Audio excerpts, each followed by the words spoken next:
What's going on, everybody? How are we doing? 1 second, please. Just trying to catch this audio so I'm not talking over myself. 1 second, please. There we go, because it just gets really weird. How are we doing, everybody? Welcome, welcome, welcome. It is your boy, JC. Reporting back live with JC Prevails TV. Bing. Mouth is still in pain. I think it's going to be in pain for about another week or so.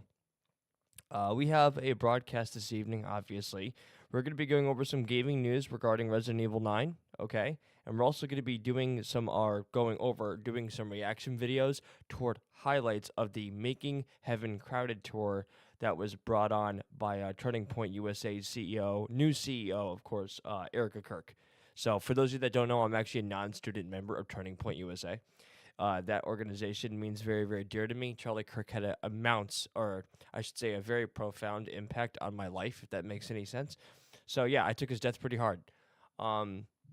Let's see here. We're just gonna we're gonna record. Why not? Here we go. Good. Let's get some music going. I have a Resident Evil chill mix for studying right here for the original soundtrack, I guess. I found this online. Looks really cool.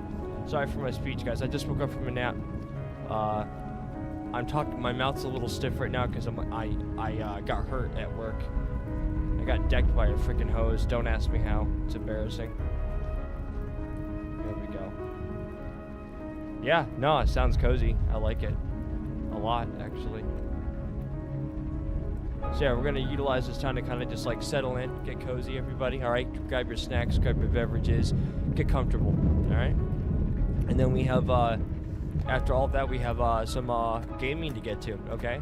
You guys have been responding very heavily in the Discord, or I should say, recommending certain things to help fuel the veins of the broadcasts, which is the whole point, and it's much appreciated in advance. Make sure to drop comments, drop likes, help out the content tremendously, and it's much appreciated. And if you want to support the channel even further, consider being a member of the JC's Madhouse tier family, where you get access to a plethora of perks.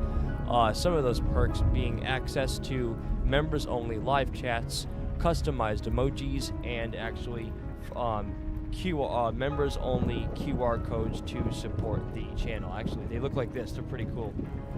Boom. All right. So yeah, it's pretty cool. Yeah, we're vibing right now, chat. Let me actually get the remote to the TV over here. Hold on 1 second.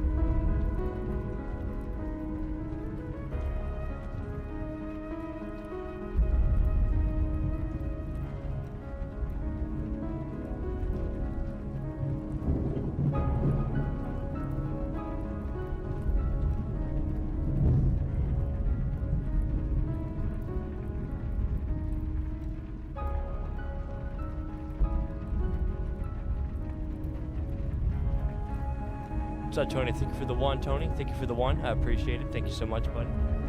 Thank you.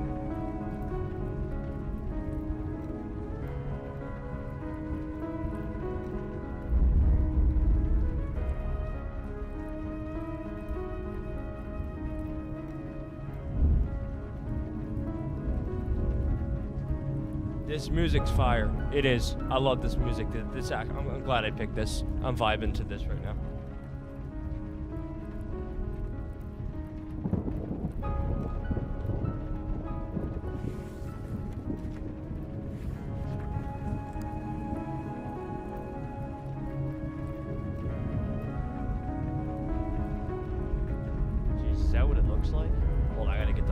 On back here then. Let's see. Hello, just letting you know I'm here, just resting. Did a lot of shoveling at work today. Got mild frostbite on my fingers and toes after 12 hours. Yeah, that'll do it. Yeah, no, it's cold. My car is completely buried. What's it called? The plows completely buried my car, my vehicle. Everything's frozen. We couldn't do anything today, or it was accumulating so much that we couldn't really optimize our time in that way. My wife was out of it. She was asleep today. It just wasn't. Yeah, no, it's an actual mess where I live right now. It is. It's a pure mess.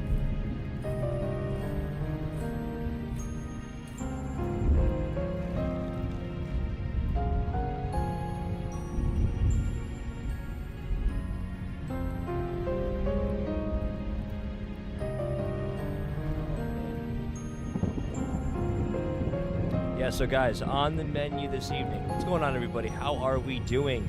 Testing, testing, 1, 2, 3, testing. How's the volume coming over, everybody? I'm gonna have to get a new mic eventually. We have to eventually get a new mic. I'm probably gonna invest in a Blue Yeti, so that way I don't have to like be in the mic like this and go. You know how it goes sometimes. So, on the menu this evening, everybody, I'm still waking up. I got my coffee, my blackout coffee right here. The first on the menu, it's 100%, it's obviously in the title, okay? We're going to be going over and reviewing, reacting to highlights from Turning Point USA's Making Heaven Crowded tour, okay? If you want to stay tuned in for that, feel free to learn some stuff, be open-minded. You don't have to agree with everything, but the whole point of this is to be presented with new ideas. And then we have Resident Evil 9 gaming news, new gameplay reveals, okay? And then we have more horror gaming. You guys have been sending me recommendations on my Discord, feeling the veins of the broadcasts, you know, upcoming ones, which I highly appreciate, and that's the whole point of the Discord, hands down. Yeah, we're going to be reviewing some stuff by Bryce Crawford. I believe one of the speakers too is Riley Gaines, and these are quick videos. These aren't like long sermons or whatever. No, it's not like that, because we got to get to some more stuff tonight. That's why I like to do things in highlights. This channel is not where you would get seminars. Not happening. I would fall asleep. Let's see, same here, bro. Imagine trying to shovel out of high school with one snowblower about 10 years old. Oh my gosh, yeah, dude, 100%. Yeah, no, that would suck. Yeah, I could see that, for sure. Let's see, we had the verse of the broadcast as well, Romans 12:2. Just got to remind myself what the heck that entails. Let's see here.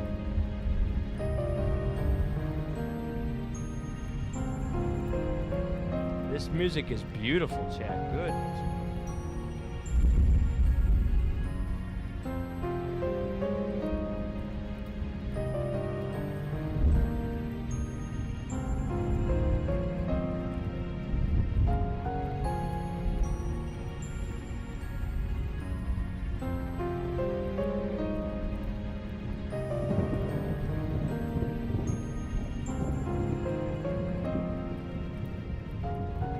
Yeah, I know. I'm not digging the headphones right now. Kind of taking a break from those.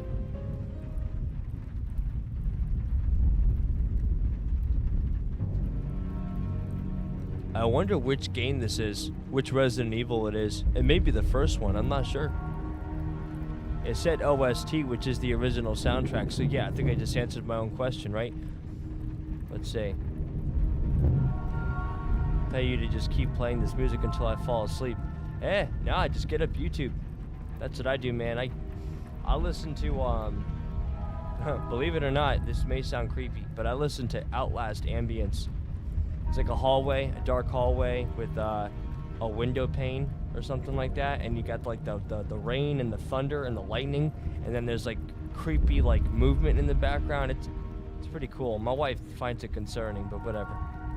You know, whatever. Yeah, guys, you could tell that my mouth's in pain. I think I could tell. Yeah, I'm like my mouth is. I'm like this. You know. So yeah, listen to Rain and Thunder too. Yeah, I have to. It's not weird yet, for sure. Well, no, it's not that that's weird. It's just the fact of what's showing on the screen that my wife feels weird about it. And I'm like, I don't know. I kind of find it interesting. I don't know. It doesn't make me a psycho or anything like that. Just it's preference, I guess. You know. Everyone's got their weird tastes, right? Everything's an acquired taste in the end of the day. Use that terminology within reason, of course.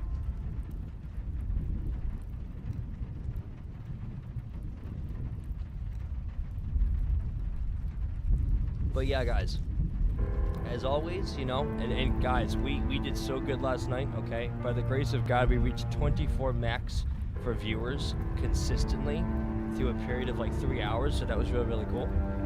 It's a little creepy, but when you're sleeping, you're not watching the screen. No, exactly. This channel is revolved. This channel has a huge emphasis on gaming, but it's also revolved around faith and family. And yeah, like to utilize everything as a means to spread a hope, spread a message, and inspiration to everybody. You especially utilizing gaming as well. So I gotta drink some more coffee, man. I gotta wake up.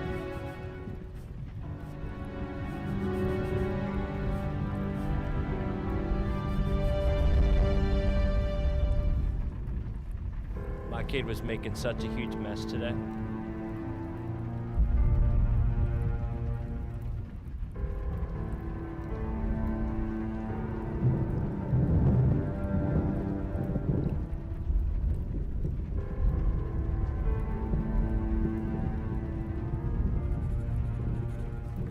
Oh, that's cool.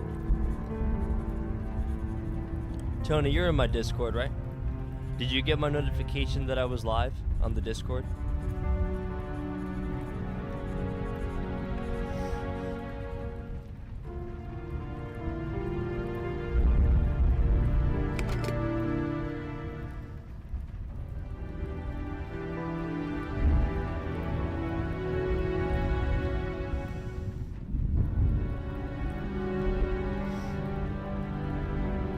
So yeah, when we do these reaction videos, I'll do the very best I can. No, I didn't just happen to be looking for something to watch while I fall. Oh, seriously? For real? Oh, that's funny how that works, huh? So yeah, guys, like I was saying, good. I will do the very best I can to articulate all my points to convey what I'm trying to say as much as possible. When I'm in this much pain with my mouth, anything's possible. So, yeah. Guys, great news. I literally finished the final installment of the game Broken Lore Unfollow. I am launching it as one entire game. There's not going to be any chapters. It's all going to be in one. Obviously, there's chapters that are in the game, but like I'm releasing it all as one installment. I wanted to wait on purpose. I wanted to finish the game and just release it to you as one full send out.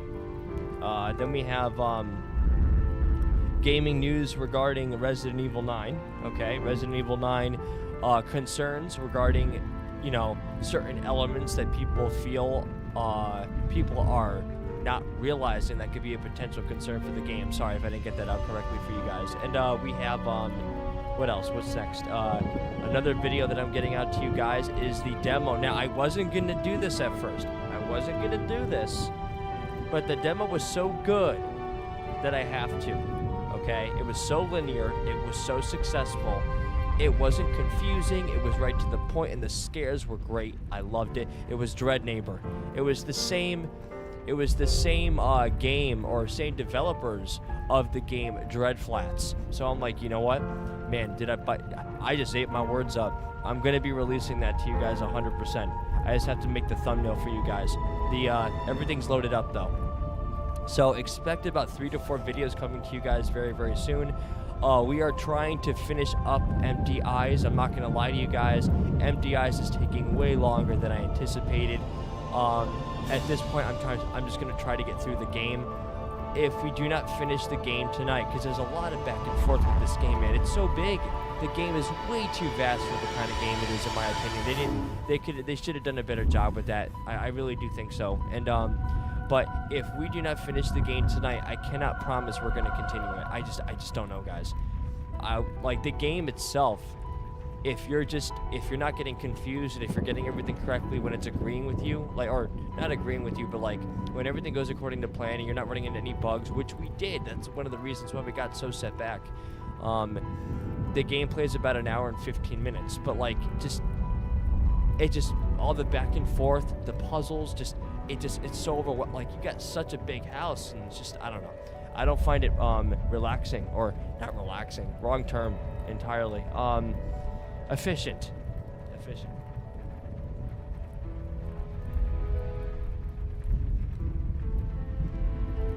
Okay, guys, here we go. We're gonna get started. It's about 15 minutes. I like to vibe with you guys before we get started. You guys know me. Well, sometimes we get going right away, but yeah, that wasn't the case here. All right. So we're gonna X out of this. Okay, here we go. This is the first video of the evening, everybody. Okay, this is Erika Kirk. She is the new new CEO. She took the throne after Charlie unfortunately passed.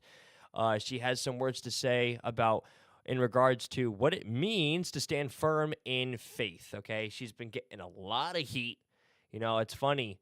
You know what God used for Charlie to build. It's no secret. Okay, the enemy just loves to nip. He loves to accuse. That's what he does. And Erica's been getting the full blow of the stick. If that makes any sense. She's been getting everything thrown at her. But what the enemy meant for evil, God intends for good. So we're gonna see what she has to say. I happen to love Erika Kirk. I do, straight up. And I'm honored to be a member of this organization. It's changed my life profoundly. And yeah, let's see what happens. Drop likes, drop comments. Again, you may not agree with everything that's said. That's okay. You know, this is about being presented with new ideas and that you just talk and have dialogue. That's the whole point of these, and that's the whole point of why I do these things. Okay, so here we go. What it means to stand firm in faith. Let's get to it. All right, are we good? We're recording. Everything's good here. Volume's up. Here we go. To me, you just find a way to stand. You just do. It is so hard, but you find a way to stand. And going through scripture heavily, the two moments that have stuck out to me through all of this with regard to standing, one where you're standing in suffering, and then one where you're standing against the wickedness of the devil. And the most beautiful depiction of standing in the suffering for me was in John chapter 19, verse 25, where you have Mary, the mother of Jesus, standing at the foot of the cross.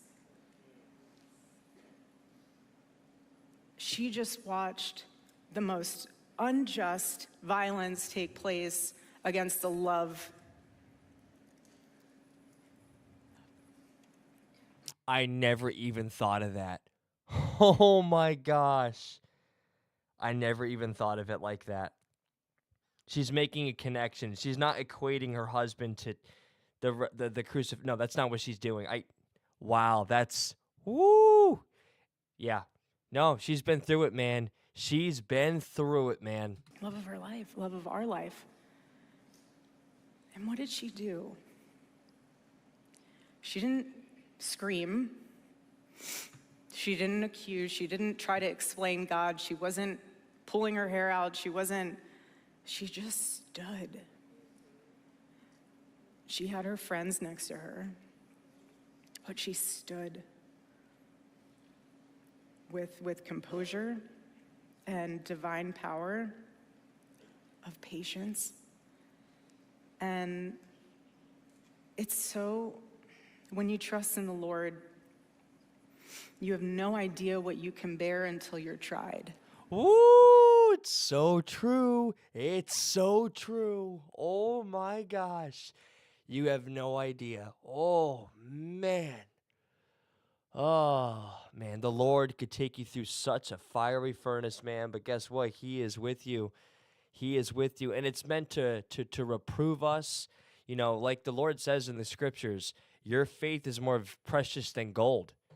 You know, he goodness gracious. The whole point of this life is to basically reprove us and sculpt us into the people that we're destined to be. It's about a transformation in order to get to a destination. It's pretty cool. And in those moments, you just know that his grace is sufficient because you can feel it. You can. No, you can. You can deeply feel it. Yep. And the part where you're standing against the wickedness of the devil is really interesting because it's in Ephesians 6. And what I find so fascinating, I was always obsessed with Ephesians 5 because it talks about marriage. And it's really interesting that Ephesians 5 talks about the proper order of marriage and love. And then Ephesians 6 prepares you for the warfare.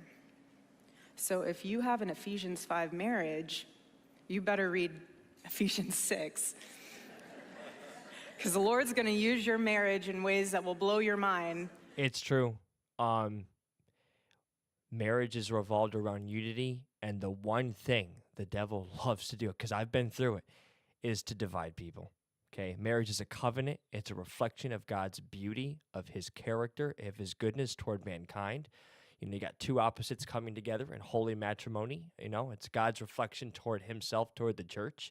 In other words, I don't know if I articulated that correctly, but you guys probably get the idea. And the enemy loves to utilize anything at his disposal to basically stain the very design that God meant for our good.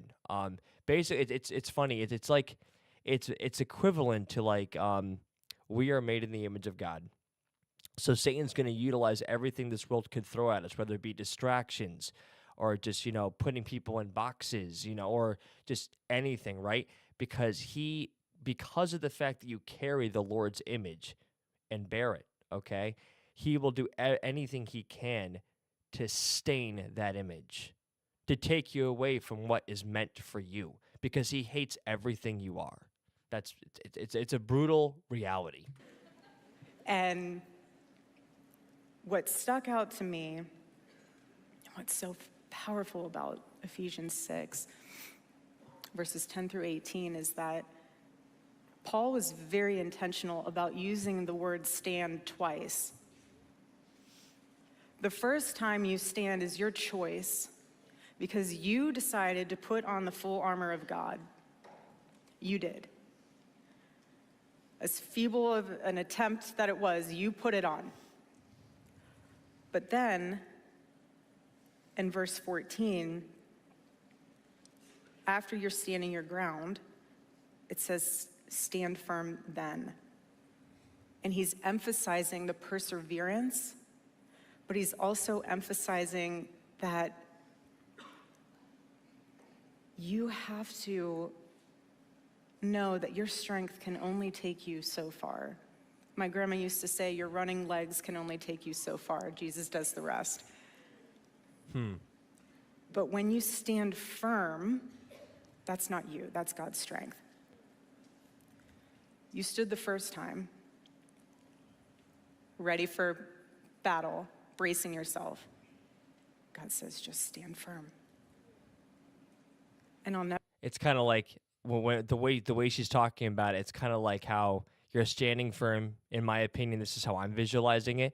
You're standing firm. You've got your feet in this like battle cry stance or whatever, and you're kind of shifting your weight. You're pivoting it to find more strength in certain points of your body when you're really running out of strength, and you have your shield up, and everything's being thrown at you, and you're kind of just like holding on while everything's hitting the shield. That's how I think about it. Never forget getting off of Air Force 2.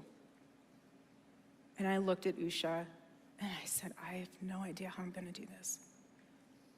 And I know that I've shared this story before, but I want to share it with you again, because if any of you guys are going through a really hard time in your life, it was the most practical response that anyone could give, and I loved it. And she said, when you're on an airplane, flying with your kids, and there's 15 minutes left on this plane ride, and your kids are losing their mind. I mean, toys are flying everywhere. Passengers are looking at you like, why are you a terrible parent? You're trying so hard to negotiate with this little human that has negotiation on lock because it's always why, no. And she's like, and then the plane lands. And Thank you goodness. survived those 15 minutes. And then the next 15 minutes. And then the next. And to me, when I stood watching my husband's casket get taken off that plane, she held my hand. I had one of our other family friends with us. And we just stood. And you just do it. You just do it. And you stand. And I say all this because the way that God has carried me is the way that he wants to carry you through your trial, through your life. What a testimony. My cross is mine to carry. You have your own. Yeah, it's true. Everyone's on a different path. It's your own cross to bear. One is not better or worse than the other. It's just different. Yeah, no. Life is. That's why it's always important that when you're dealing with someone when it comes to this kind of stuff, it's always so important to never just jump to conclusions about someone's heart. You don't know where they are with the Lord. That's why it's so important to just be careful how you come across, how you're conveying the message, how people could receive it might be different from you. That's why on this channel I'm often very I try to be very perceptive as possible and try to meet people where they're at, basically. Different for all of us, but what we profoundly share in common is that we are all operating within it's just our world is so broken. Our world is so evil. Our world is so dark, and we're all touched by confusion. We're all touched by disappointment. We're all touched by loss. And we all suffer in different ways that are personal. If you want to find a very vivid picture or an example, an illustration, if you will, of how dark this world is, go on social media. The Roman Colosseum. But literally. What I want to remind you of is that a lot of cowardice hiding behind a screen. You might feel as if it is going to break you, but Jesus already broke himself for us. Yeah, he already took it. Nice, guys. Very good. All right, so let's see here. This is Bryce Crawford, okay? This kid's 22 years old. 22 years old, and he blew my mind. It was insane what he did at the AM Fest, like the past one that they had. I can't remember when it was. It was December, right? It just happened. This guy brought me to tears. Like, he was so bold with his message, and he was basically preaching on something that a lot of pastors don't even talk about. And it was basically being bold and not just like, presenting fluff to a crowd to keep the seats filled. It's insane. This kid, I want to know what this kid has to say. All right, this will be the last video that we do of Make Heaven Crowded of 2026, and then we'll proceed with other broadcasts, with this further on. So, but yeah, check this out, guys. I already put a like on it, giving credit where credit is due. Check this out. This is Bryce Crawford, full speech at the Make Heaven Crowded tour for 2026. Let's go. If you have your Bibles, flip to Luke chapter 14. I love the book of Luke. It's incredible, but I'm grateful to be here. Thank you guys for letting me be here. I love that he's here. I try to be so careful. I feel like I say this every time, but I mean it. Like I try to be careful coming into a space like this, any space that we get to talk about Jesus. That name has power.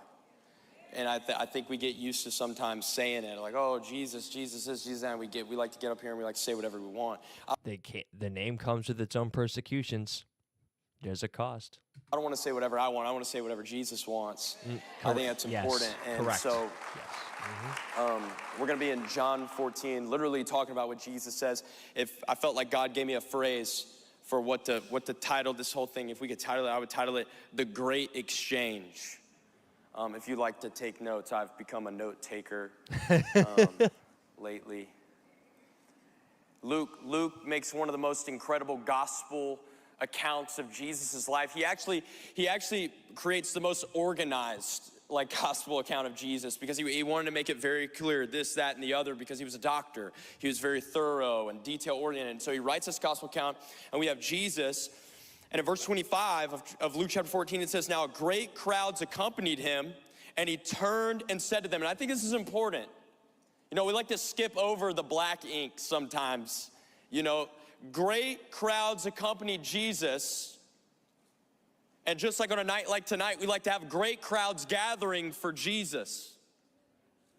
Which can seem good, but a lot of times when you read the scriptures, Jesus is addressing a big crowd and he says something. He comes on a stage in front of a big crowd and they're excited to hear what he says, and he says something absolutely insane.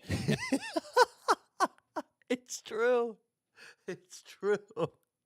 Good. So it's funny, and I heard this said. I forgot who it was that said it this way, but Not once in the New Testament did he tell people what he wanted to hear, what they wanted to hear. He told the truth for what it was. And most of them just get up and walk away. Yeah. You know? Because they don't know what he's saying. They're like, I don't get it. I came here to get something from you. I actually didn't want you, so they leave, right?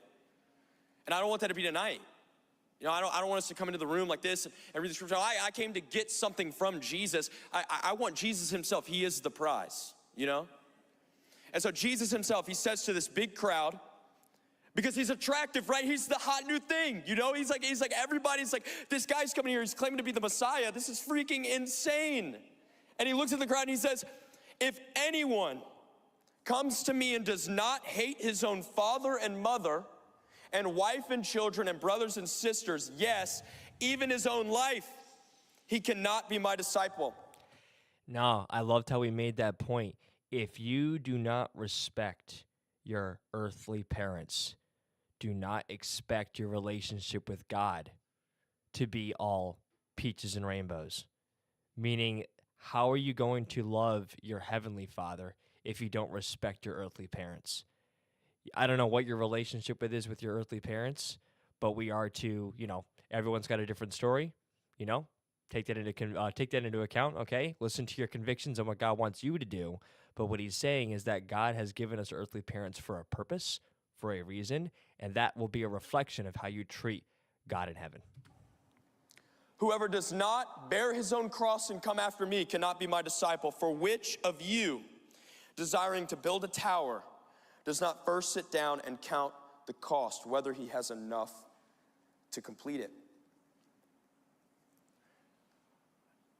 Following Jesus is not, it's not, you know, a label, it's not a name tag, it's not even a niche, it's not really, it's not like willy-nilly, you know, like we like to throw it around. So A lot of people, it is today, unfortunately. It is that way. Jesus himself says there's actually a price tag on this thing that you claim to be. Oof. There's a price tag to follow me. It may cost your preferences, your comfort, maybe even some things that you think are blessings from God. You just forgot to flip the hand to see who was giving it to you. There's so many things in your life that it might cost you to follow me. Hate your father, hate your mother, may even hate your own life.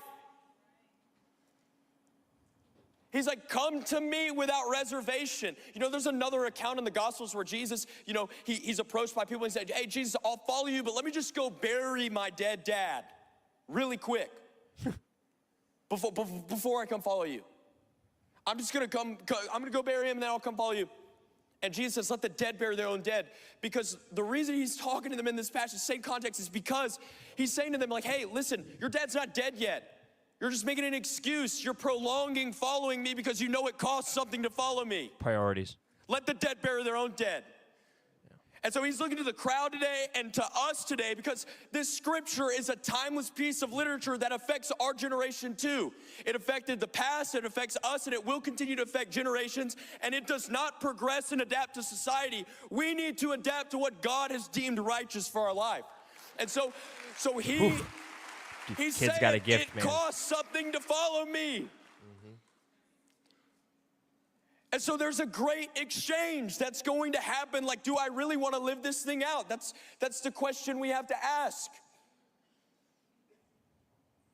Like, I thought, oh yeah, following Jesus is great. It's like casting a magic spell over your life and your life just gets significantly better. You know, I'm like a junior in high school, and I'm like, oh, I'm going to be popular. I'm going to be like, you know, it's going to be amazing. And like, money's going to appear in my bank account. I don't even have a bank account, you know? It's you know, I'm 17, like trying to follow Jesus. And It's crazy. When I was in high school, oh, I was such an idiot. I was such an idiot. Even in my 20s, man, I had such a warped, skewed, very small-minded view of reality. So bad.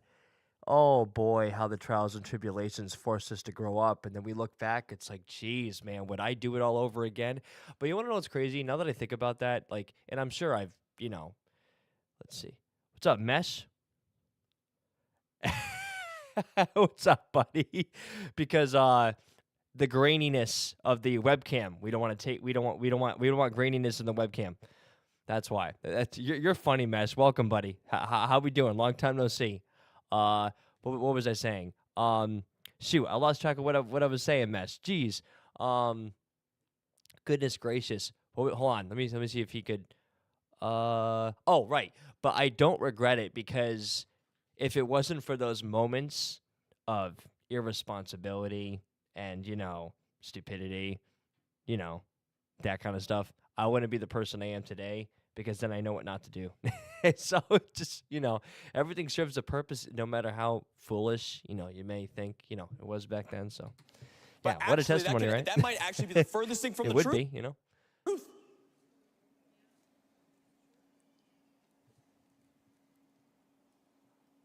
But the beauty of Jesus Christ saying these words, and the whole reason Jesus has humbled himself in the flesh, because all God is trying to do, the whole narrative of Scripture from Genesis to Revelation, is to show you how close he wants to get to you, right? By starting in the garden. Is that better? Intimate relationship with Adam and Eve said, hey, God, I'm actually going to do my own thing. Slap him in the face, and they go do their own thing, and sin creates this gap between man and God. And God could have stopped it right there. Yep, you deserve it. But he said, no, I've got to do something about this. So then he created the law.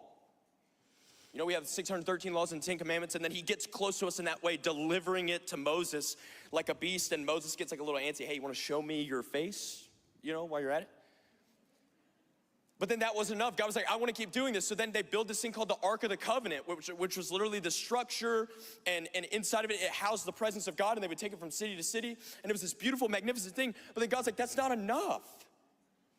So then you have Jesus enters into the picture. Outside of time and space, God takes on flesh to understand you in the best way, living in the same wicked world we do, except without sin. And so when Jesus is here, he's not telling you something he's not doing himself. He's about to create the greatest exchange in all of human history. He's going to do something that was not even in the thought or nature of God itself, to take on sin. I love how articulate he is. So when Jesus says, hey, it's going to cost you something to follow me, he's saying, it's costing me something to allow you to follow me in the first place. Like, I'm going to do something right now that is going to rip a tear into time and space, into history. I am going to die. What? God doesn't die. God would never do that. No, only the most loving and caring, humble God in all of the universe would be willing to take on something that's not even in his nature. The greatest exchange. Ooh, I never thought of it like that. And we like to think pressure and surrender is something difficult and something not worthy. No, I don't want to do that. Wow, that was good. It's actually the furthest thing from the truth. There's beauty in pain. You see things that cost, like, it hurts your pocket a little bit. And that's the reality. Like, it might hurt you a little bit to think. I'll never forget when I was 17 years old, making a commitment inside a Waffle House. I'm going to take my life one night. And Jesus encounters me and totally radically shows me that he loves me. I thought no one cared about me. I was going to take my life after I have this last meal. And Jesus reveals himself to me, stops me from taking my life. And he says, man, Bryce, I love you. Gives me a supernatural revelation about his love. So I'm like, God, I'm going to follow you. It's going to be great. I'm going to No, it's sorry, guys, hold on. get popular and money in my bank account. It's crazy, and I heard this from him too, and it's so true. I'm gonna try to articulate this the best I can. How much more willingly would we? Again, I'm out of coffee. How much more would we be willing to follow God, to give Jesus our lives, to have him take the wheel and steer it as he may please? Like, what am I trying to say? Imagine how much more willingly we would let him steer our lives if we just really, truly knew how much he loved us. You ever think about that?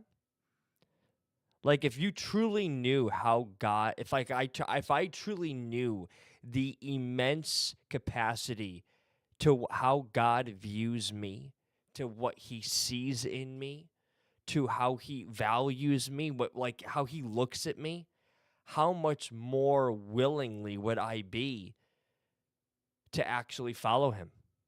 It's crazy because, again, the biggest thing that holds me back, especially or not holds me back, but like the one thing that we confront right now is the fact that we have a flesh, the sin nature, and it loves to combat the righteousness of God, and it's just so like, and it's funny because like sometimes I often put pressure on myself because here I am thinking to myself, God, am I not doing something correctly? Or like, am I missing out on something? Or have I fully surrendered to your will?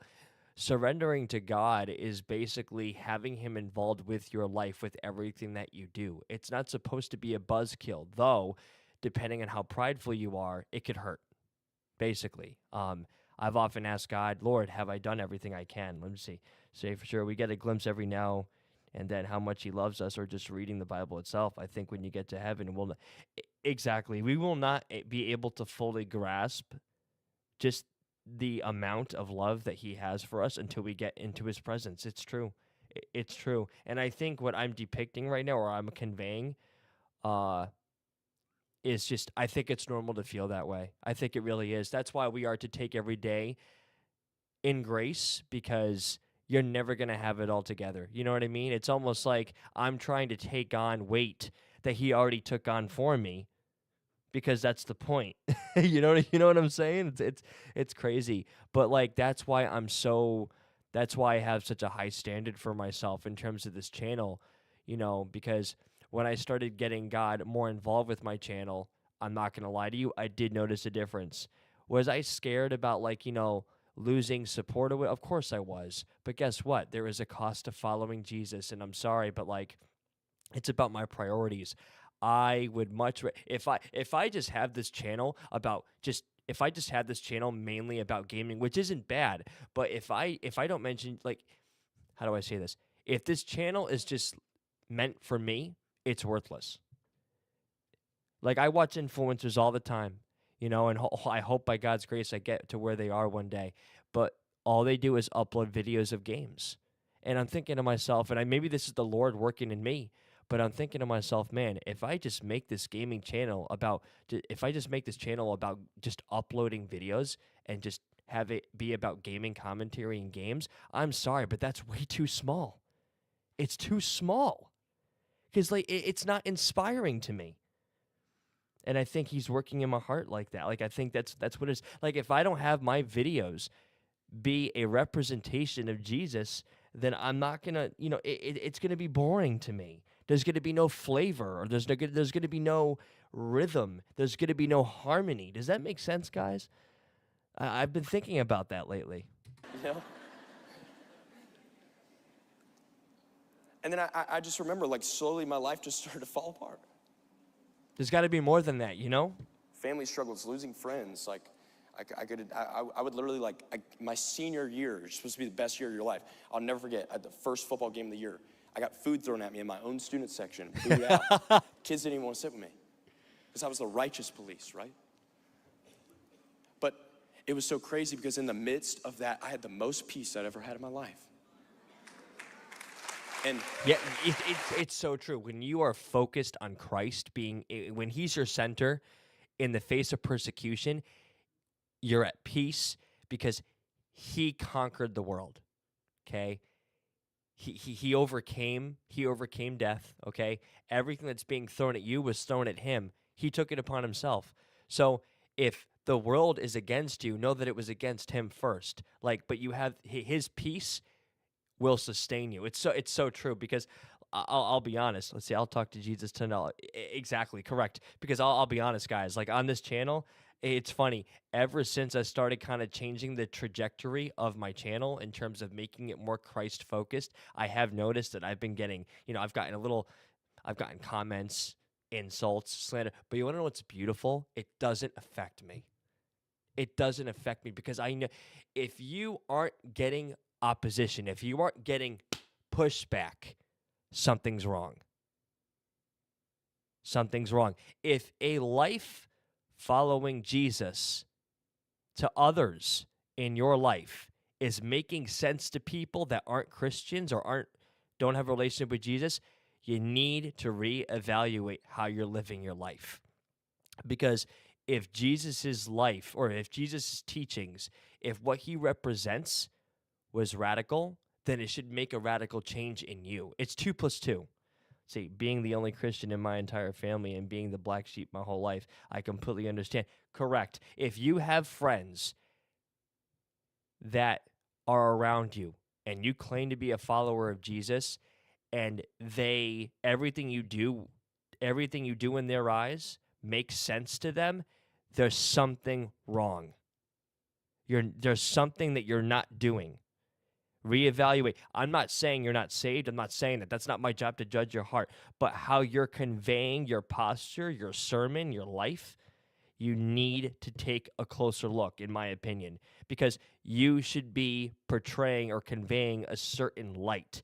You should be basically representing a certain difference in, toward your peers. That they should be seeing something about you that's so different and that it stands out. It's true. It's very, very true. Because I have encountered friends of mine. People that have walked away, that claim that they're Christians, right? And if they do, they have claimed they're Christians, but their actions, their words, what comes out of their mouths, their lives, in my opinion, did not reflect. It was just, I couldn't even be around them. They were just very toxic individuals, and I would pray for them. But if your life makes sense to a non-believer, something's wrong. If you claim to be a follower of Jesus, is there an overwhelming evidence that people can attach to or people can point to convict you of that? The scriptures praise would God, say that Jesus exalted. is the Prince of Peace. He gives you a peace that doesn't make sense to your brain, but it gets to your heart. Yeah, it's Jesus, true. It's Jesus so true. Will offend your brain to get to your heart, right? Because that's what happens, right? Jesus asks us to sacrifice things that doesn't make sense to us, I love this kid because he literally he's literally conveying exactly what I've gone through in my life. Goodness gracious. So in 2016, Amber's my second wife, okay? I had a first wife. She, affair stuff. I'm gonna be open here, guys. This is we're open here on a channel, okay? So she left me and all that, but God, for some reason, I obviously we don't know what God puts us through. We don't know we don't know the reasons why, but it literally says in the scripture, you may not know why I'm doing this in your life now, but later on you'll understand, okay? My wife left me, okay? There was an affair, but in spite of all that pain, when I surrendered it to Jesus Christ, there was a peace that I had that surpassed all understanding. He met me where I was laying. I remember I was laying in the bed, I was cuddled up in a ball, and I was in pain. I had tears running down my face because I was carrying it and I was holding on, and I didn't want to let it go because I had no control. But that's how God uses tragedy. That is how God uses pain. And I was like, and it got to a point where it's like, you know what? This is so painful. I am bearing such a huge cross right now, Lord. And I remember looking at the moon, and I was like, Lord, and I pictured him embracing his own cross. So instead of not wanting that pain, I embraced it. And I was like, Lord, I know that this is for my good. I know you're doing this for a purpose. Do what you will with me. And it felt like in that very moment, and this was 10 years ago, it felt like in that very moment, I was hit with the Christ. I was hit with the real risen Christ, because after that, I had such a peace that I could not explain. It was like, to some people, if I was talking about it right now, back then it would be so scary to them. It'd be like, what are you talking about? Like, in the midst of everything I was going through, I was at peace. There was a calmness in my spirit. My faith was growing, and people were like, and I'm going to be honest, I'm just going to lay it out, guys. People were like, you've got a wife that you're fighting for. She's fooling around with another dude, and you're over here praising Jesus, singing songs. Like, how are you okay with this? Well, I wasn't okay with it, but it was the Lord's peace and grace that was sufficient for me. He was carrying me through for a reason. He was showing me that he was showing me what marriage really was about, okay? Marriage isn't some kind of like, oh, let's get married, for better or worse, but we only mean it for the better. In most cases, marriage is not some like, fuzzy, contract that you get into to get, to help you with taxes. It's not a transaction. Marriage is a promise. It is a covenant. You're willing to spend your life with someone of the opposite sex to grow and to basically like grow toward God. It's a reflection of God's goodness. That's what marriage is. It's a reflection of God's nature. It's a reflection of his beauty and his character. And it's quite beautiful. It really is.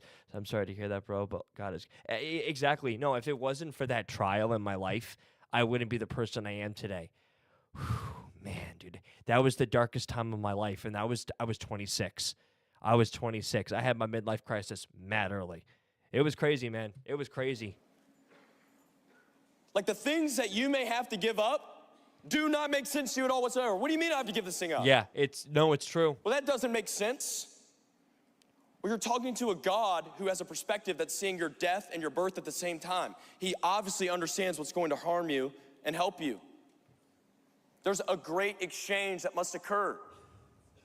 And in the midst of the suffering, in the midst of the costing and the pain and the pressure, it's like, oh, do I even want to do this anymore?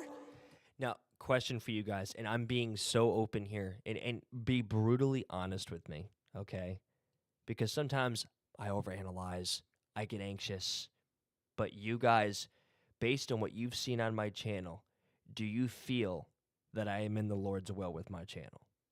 Based on what I do with my channel, the gaming and everything like that, how I convey the message of hope in Jesus, like I have peace, I do. But, again, it's just like, do you guys see Jesus in my channel? When you guys think of my channel, what do you think of? You know what I mean? I just, sometimes people need assurance. We're human beings, Because I'm going to be completely honest, but for 6-8 months, I'm like, man, I don't even know if this is worth it. Yeah. Because this is costing me something, this is hurting, and this is often, again, like we said a moment ago, it's like Jesus has set the example. It costed him something. And I get that for sure, 100%. Yeah. No. I completely get that. Let's see. Yeah. Because you would have to know a personal side. No, correct. And I apologize if I'm trying to articulate what I'm trying to mean the best I can. But yes, there are certain things that only you would know if you actually knew me personally. 100%. Yeah. There's always been a price tag on things. Even in the law, they had to sacrifice blameless, spotless lambs to atone for their sins every year. So the ultimate eternal spotless lamb did it himself. He bridged the gap. In my opinion, I think that the reason why the Lord sometimes chooses us to give up certain things that don't make sense and they aren't necessarily bad, it's to basically measure our devotion to him. It's to measure our devotion. It's kind of like what he did to Abraham with Isaac.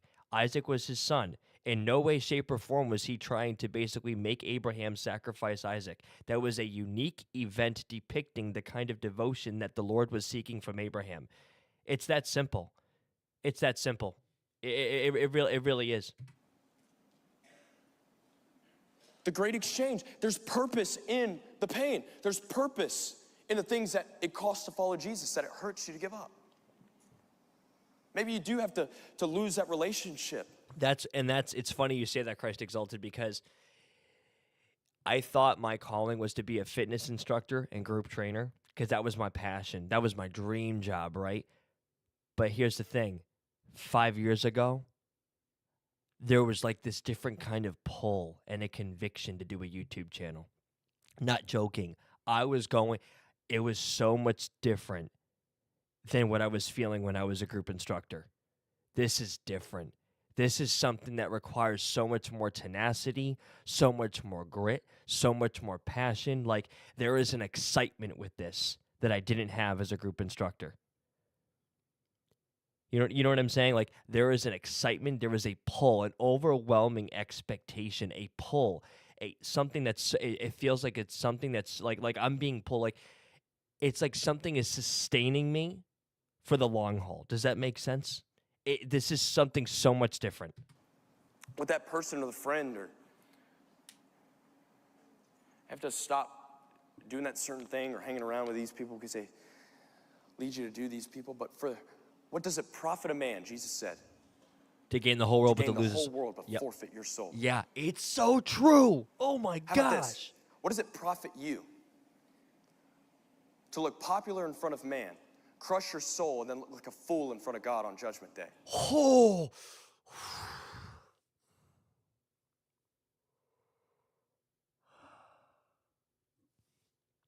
So true. Listen, it's crazy because we all have our goals. We all have our, our goals. We want success, right? There's nothing wrong with being an influencer. There's nothing wrong with being famous. There's nothing wrong with being wealthy. There's nothing wrong with having an abundance of something. But it's what you do with that something. I'd rather be famous for Jesus than famous with the world. Think about that for a second. What does it profit you? And every day, When someone sees me in the future, when the Lord Jesus blesses the desires of my heart, okay? When someone looks at me, I want them to look at me as this man loves Jesus. He's all about Jesus. He put everything on the line. I want my son to know me as someone who loves Jesus and who desires people to get to know him through his work. every day it gets harder and harder to follow Jesus. You know why? Because every day the attack on Christianity is stronger. It's so strong. And stronger and stronger. And what's crazy too, mainstream media doesn't even do it. They don't even get close to the amount of coverage that it deserves. Christians are being persecuted left and right. It is at an all-time high. But yet we don't hear anything about it. You have to look for it. So it is more tempting to not In my follow opinion, Jesus. at least. Jesus never said it was Mainstream easy. never talks about it. I never In fact, see it it. says that the pathway and the gate is narrow. So I would argue if you're in this room and claim to be a follower of Jesus, but it ain't costing you something to follow Jesus, you might be following the wrong Jesus. Yeah, it's true. Well, hold on. Like, we laugh, but it's true. What's your Jesus? We laugh, but it's true. Sometimes I got to think about that too. Because I grew up in the South. I grew up in the Bible Belt. I went to a private Christian school, and I went to church. That make me a Christian. I love what Pastor doesn't mean anything, Pastor Greg yeah. said.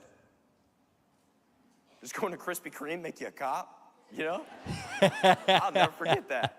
I'll never forget that. Because they're called donut dippers where I'm from. But it really does. I mean, look at the life of Paul. And I love, and this is where I want to really start landing this right now in 2 Corinthians. You have Paul. If you don't know who Paul is, he's like the greatest of all time at being a Christian. He wouldn't say that himself, but we would consider that. He wrote most of the New Testament. He actually used to kill Christians. Yeah, he was like the Hitler back in the day of Christianity. He was 100%. It's funny how God does that, right? The most unqualified of people, like you literally used to kill the people that you're like, what? It's crazy, and that's how God works. He will sometimes equip the most unqualified looking people. That's how he works. You want to know why? It's to bring glory to his purposes and just to his image. That's what it is. Do you know how many times I've felt so unqualified to be in front of the screen before you guys? I always feel like sometimes I have to read another book. I have to always be in tune with the latest podcast to absorb information, wisdom, to help teach people. Those are good things. But here's the thing. God puts you in a position for a reason. And sometimes we strive to get a little, prideful, and we tend to try to add more to the pot than what needs to be stirred in it, if that's an analogy to use. Yes, it's always the most unlikely that he chooses. That's literally my whole life story. It's crazy, bro. I have to tell him my whole testimony sometime. For 100%. And he writes about this, in 2 Corinthians chapter 12. He begins to close this letter to the church of Corinth. Church of Corinth was like super wicked. I mean, I'm talking like no, it's like true. Sleeping with each other. The Corinthian church was bad. And he's written already so one letter bad. to him, and now he's writing a second one. And in It's the bottom, today's the culture. first one didn't It's today. anything. So he wrote a second one, and at the end of 2 Corinthians, he says, I mean, to be honest, I got a lot to boast for. I got a lot to be proud of, man. A lot of success, a lot of things I've done.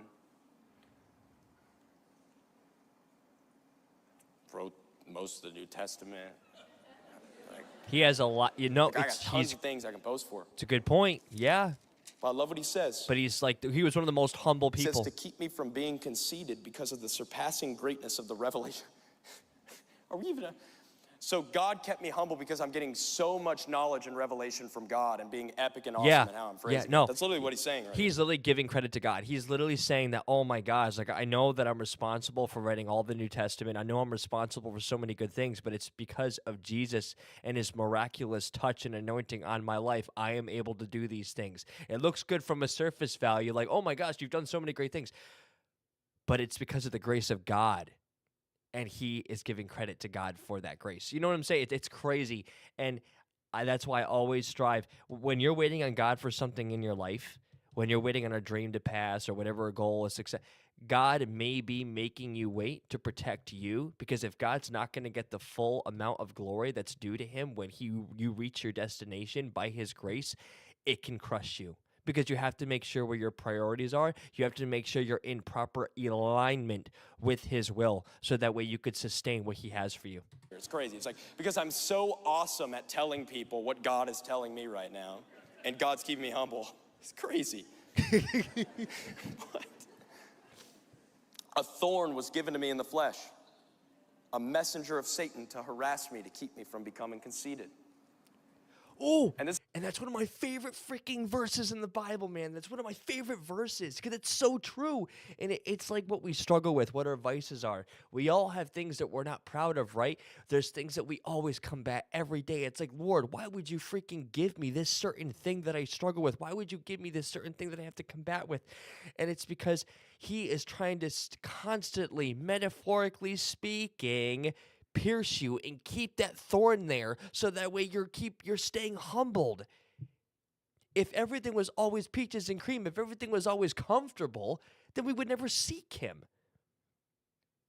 Think about it. I've been on my knees time and time again, constantly asking God's forgiveness, constantly asking him for the grace and his provision and his strength to completely endure the crap that I put myself under. How often we turn back to old ways when we're just like, who am I? Who the heck am I, man? Like, I'm a wretch, but because of Jesus, we are declared righteous and justified. Dude, this is why I love Jesus, man, because it's just, he's so radical. The very thing that he did that was so radical for us has just, it changes you. If you're really serious about it, it just changes you, man. It makes you see yourself for who you really are. Like, without God, I'm broken. But with God, I'm new, you know? This is the really important part I want to hone in on following Jesus.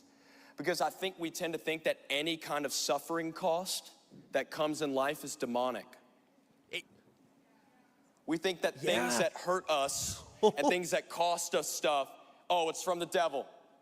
Not every time.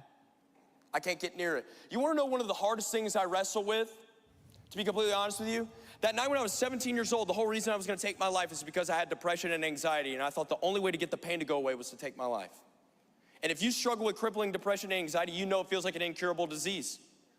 My wife and I prayed a crazy prayer that night. I got encountered by Jesus. God, if you're real, take away my anxiety and depression, with little to no faith at all. Faith of a mustard seed. That's all it takes, because God knows how hard it is. God knows how hard it is. He meets you where you are. It's true. And I've said this before in other broadcasts. You do not have to clean yourself up to go to God. He's the one that does the cleaning. Okay? When you're going into a shower, right?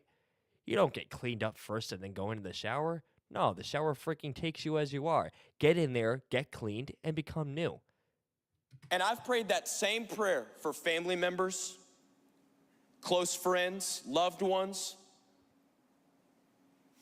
with more faith and more trust in God that he would do it in their life than he did in mine, and he never took it away. And I'll never know why. There's you I've may prayed never that know. same prayer in Waffle House for other sin issues in my life, struggles, suffering I've experienced in my life, asking God to take away the pain with more faith and trust in God, and he doesn't do it. Oh, it's from the devil. Paul would say, no. Actually, God has given me a thorn in my side. And in the scriptures, we don't know if it's a sin issue or if it's a sickness or whatever it may be, or a spiritual attack. It's, wildly debated over. But then he says, 3 times I pleaded with the Lord about this, and this is what he said to me. Jesus himself spoke to him, my grace is sufficient for you. Yep. My power is made perfect In your weakness. Yes. Oh, it's so true. Man. If you're being crushed in life by something that you're trying to conquer as a Christian, it's because you're doing it in your own strength. Oh. And I got to be honest with you. It is going to cost something to follow Jesus. There's a great exchange that you're going to have to make to follow him. Sacrifices you'll make. Friends you got to cut off. It's funny. it's I've never had to do that. They just leave. There's like a distance that starts. Like it, I've never lost friends blatantly to my face, but like it's like God will distance yourself, or there will be circumstances in life and you tend to drift away from other influences, and it's like, this could be God. It's crazy. I used to have a circle of friends, in high school and stuff like that, and I can't think of myself ever being into what I used to be into. Things you got to start doing that you don't want to do. Things that you haven't been doing that you do want to do. There's going to be things, and the journey is beautiful. I'm learning this right now. I just got married 10 days ago, and like He did. Yeah. I'm like the corny youth pastor that like talks about his wife now. It's like crazy. It's like Hold on. Okay, it's almost over. But like that's literally what I did. I counted a cost when I stood at the altar and I said, my preferences, my comfort, my desires, I'm laying on the altar, and I'm willing to die for someone else and become one with them. And say, I'm going to lay my life down for you. And in the same way, it might hurt. But don't fight the pain. Just let it be so. Because beautiful things are made in the pressure, even if it costs you something. Diamonds are made under pressure. Beautiful gold, silver, and rubies are made beautiful under pressure. Beautiful things come out of pain oftentimes. Look at your salvation. And so I really just want to pray for the room for 2 things. Number 1, may we have strength to surrender things that we're holding on to because we don't fully trust God. Maybe you're not seeing breakthrough in your life or seeing whatever growth in your relationship with God because you're not trusting him with the thing he's calling you to surrender. But second thing, I want to come into agreement with what I believe the scriptures portray a message. God, would you continue to make beautiful things out of the suffering in our life? And to be real with you guys, that's what I'm always like, making sure of, and that's something I'm struggling with currently. Like, God put a dream on my heart to be an influencer, to be a YouTuber, to be in leadership in this kind of way, right? And I sometimes often ask myself, is it because, like, I know he's prepping me and shaping me for what he has, right? But sometimes I wonder, like, and this, it doesn't mean it's true. It's just something that I often spend a lot of time reflecting. Is there anything in my channel, Lord, that I haven't fully surrendered to you? And to surrender something to God basically means to basically have him involved. Like it literally says in the scriptures, in all that you do it for the glory of God. It's not rocket science. It's just that our pride collides with that mentality. It collides with that heart issue, And so when I often think about this, I sometimes often find myself getting a little anxious and I overanalyze, and that to me is my indicator that I'm exactly where I should be. Because if you're getting anxious or if you're getting, if you're getting attacked like that, chances are it's not from the enemy. anything that doesn't stem from peace or from faith, if it's coming from discouragement, if it's coming from like a fixation, if it's coming from anxiety, chances are it's from the enemy. But we are to also take into account that we are to use discernment and ask God to bring clarity. Let's see, what do we got here? Yeah, once you start overthinking, we kind of lose a touch of God's sovereignty and providence for us. There's definitely 100%. Yeah, exactly. Lives, because it costs us something to follow you. So But it's something I think about. God, we just thank you.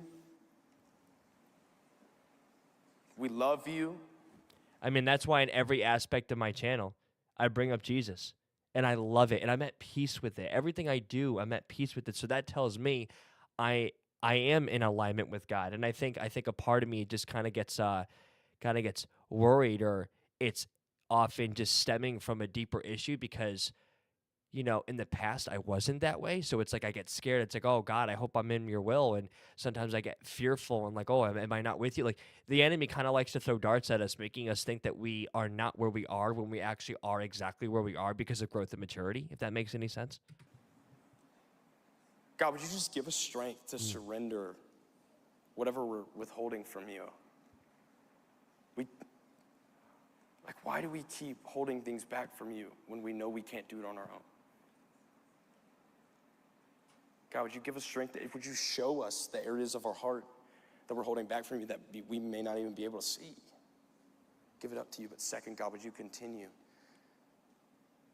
to make beautiful things out of our pain and suffering? Would you continue to bring people to you through our suffering? And God, thank you that it costs something to follow you, and thank you that you set the example. The ultimate one. That we were worth paying for, and it is worth laying our own lives down for the sake of following you. So Jesus, we love you, and we thank you, and we praise you. And it's in your name we pray. Amen. Hey, amen, guys. All right. So yeah, that was our this portion of the broadcast. Now we have some gaming news to get to. Okay, everybody. But yeah, for those that are new to the channel, welcome. And you know, on this channel, we strive to keep Jesus first in all that we do: faith, family, and gaming. Okay, and Jesus is the steerer, if you will, of this channel, and all that we do, we strive to glorify Him in His name, because in the end, He's what matters. He's all that we have, right, guys? So here we go. We're gonna get to this, guys. All right. I hope you guys loved. I hope you guys loved that. All right. This was good. I'm glad. I'm really glad we did this. Good. I am recording. Goodness gracious. I thought I wasn't recording for a second. All right, guys. Here we go. Let's see here. So we do not have time to do that, but it's okay. We'll save that for a different broadcast. What do we have here? Okay, so here we go. Resident Evil 9 Requiem, 12 minutes of new gameplay, and this is brought to our attention by Christ Exalted. I got to get some sound effects for the freaking broadcast, man. I don't know how to do that, but I'll find a way one day. I'll find a way one way. Here we go, guys. Here we go. So this is Christ Exalted brought this to our attention, everybody. Resident Evil 9 Requiem, 12 minutes. New gameplay, Leon boss fight, Chainsaw Man, Grace, and more. Grace. We love Grace. That's a good word, right, chat? 3, 2, 1, Kapanga.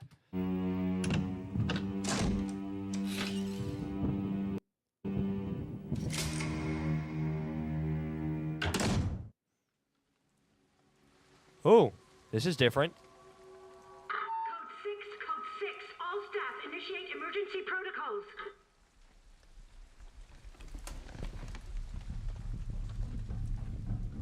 Mr. Kennedy, we need to leave immediately. What's going on? I don't know what's happening. Some kind of mass hysteria. The hospital is on lockdown. Behind you? Doctor.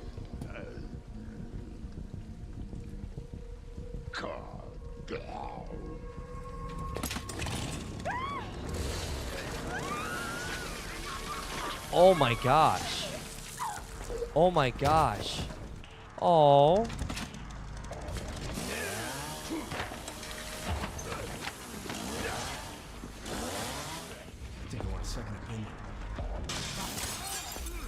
Wow. Oh, that's so cool, man. That's so cool.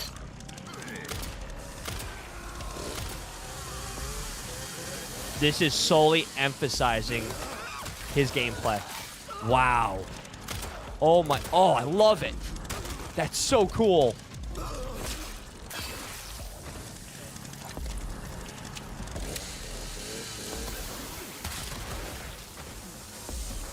Dude, his moves are so fluent. Oh my gosh. That's so cool how you could like do additional melee moves. That's how they're doing it.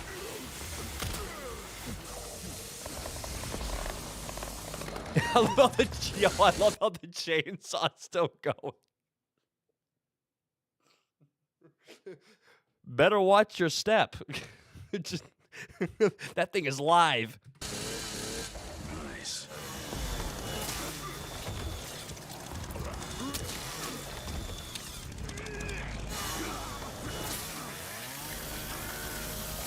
Wow. Dude, that's crazy.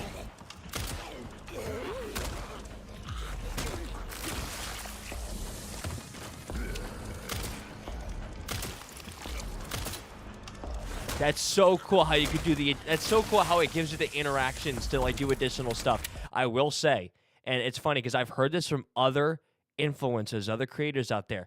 Yes, in my opinion, I feel that some of the gore is a bit hyperbolic. It's like almost silly. It's like it's a little bit out of place. It's almost like because of this being Resident Evil 9, we need to go all in. So we need to be careful, or just, I should say, take into account that sometimes more of something isn't always better. I agree. But the mechanics, I'm all for it. Like that. Like, that's, like, what the heck, dude? It's just kind of ridiculous to me, in my opinion. That's so cool. Oh, my gosh. Ooh, oh. Yeah, that'll hurt.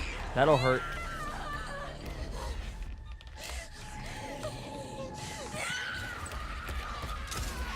Oh, right in the face. Wait, was that from Leon? Hey, it was. Over here. Okay.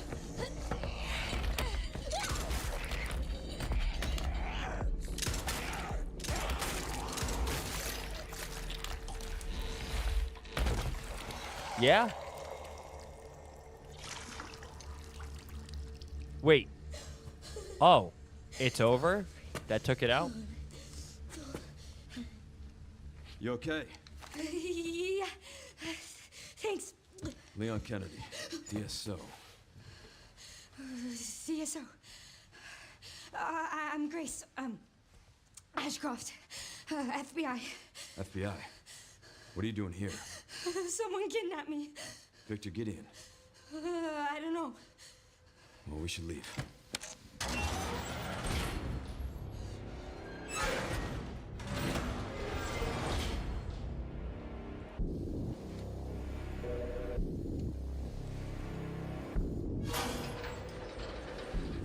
What does Victor want with you? What? Grace, What do you he mean? grabbed you for a reason. Wait, you're DSO. That's the counter bioterrorism agency, right? I love the ambience, Chad. Oh, I'm so pumped for this game. You want to know what's crazy, too? Christ Exalted, if you're still in the chat. And anyone else who's in the chat, obviously, I just see Christ Exalted, the only one active right now, which is totally fine. No, it's very clear to me. It's so clear, and this is kind of going back to what, Bryce Crawford was saying in his sermon that we were watching earlier. It's so crazy. It's so funny. The conviction I feel, the pull that I feel for God utilizing me in the gaming space, such as this. You know what I mean? Because you don't get that a lot. It's uncommon, but that's how God could work. Isn't that beautiful? I love that. I cherish that. I love how Jesus can use me in the gaming space. You know what I mean? I love it, especially for a genre that gets so overlooked from a surface value. Take this. You sure? You might need it. Now go. Get out of here. Let's see. My conviction about the... Let's now.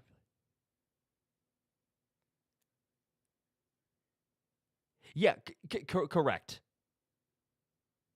No, it's fun. Exactly, correct. Yeah, no, it's the blood. Yeah, correct. Yeah, let's see. The blood is a bit less now. I feel like correct. And you want to know something? I was doing more research about conviction and stuff like that. Conviction doesn't mean you avoid it entirely.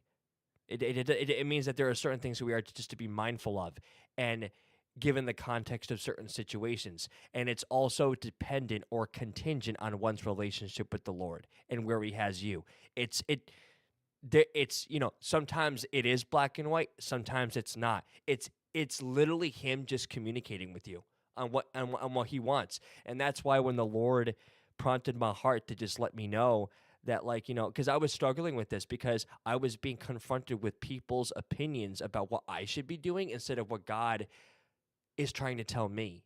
And it was very, very clear that and that's why he brought me to a channel that was basically revolved around how we so often get misrepresentations or misconceptions about, the horror genre. And it's like, Lord, why would you have me like something?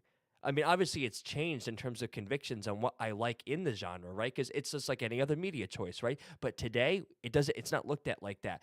But like, you know what I mean? We can often project our own feelings onto the Holy Spirit as if the Holy Spirit is speaking in us, if that makes sense. Correct, exactly. And I feel, and then the Lord prompted my heart, basically telling me, I want to use you in this gaming space, or use you in this genre, because we don't have more of you. And I'm thinking to myself, I don't think there is a lot of us out there.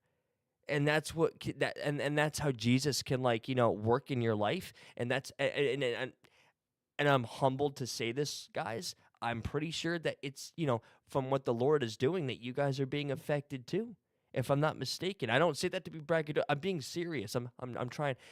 You know what I mean? Because like Christ exalted, like you know what I mean. Sorry, I'm not getting my words out right now. I'm just so hyped right now. Like it all comes together in a very personal sense to me. It does.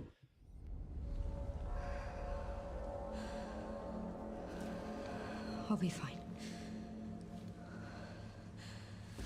Correct. Yeah, no, I agree. Sometimes the conviction can take a little longer to process. Exactly. I agree. I agree with that 100%. But I remember specifically asking the Lord Jesus Christ, can you and I had to have courage with this because I was scared. But again, fear is from the enemy. Okay? I asked God for clarity. Please show me, Lord. What can you show me? I'm struggling with this. You know what I'm struggling with? Please give me wisdom. And that's what he was prompting my heart. I did a YouTube short about it 5 months ago.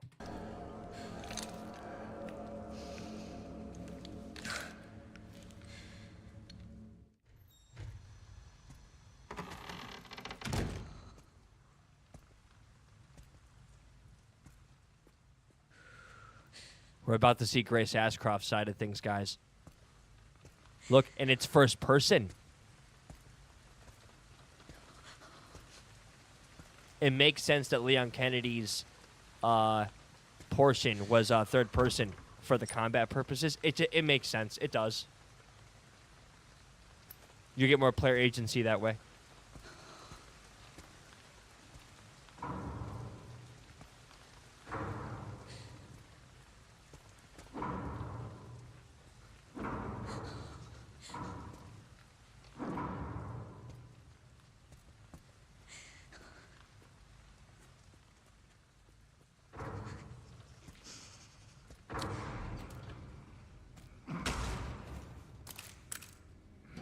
Dude, hold on, chat. Hold on. I gotta show you this. Chat. Look at this. Hold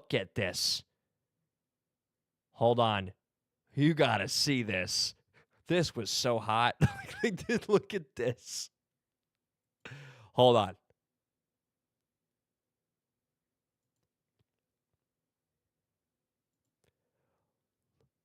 Watch this. Look at that, man. Oh, my God.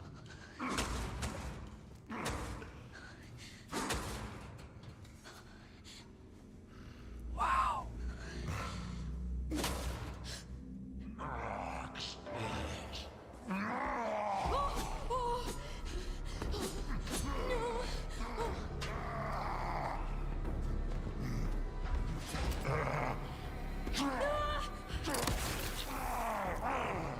She could do a melee. Oh, she could do a melee. I wanted to see what it would do. If I would have had something to do with the gun.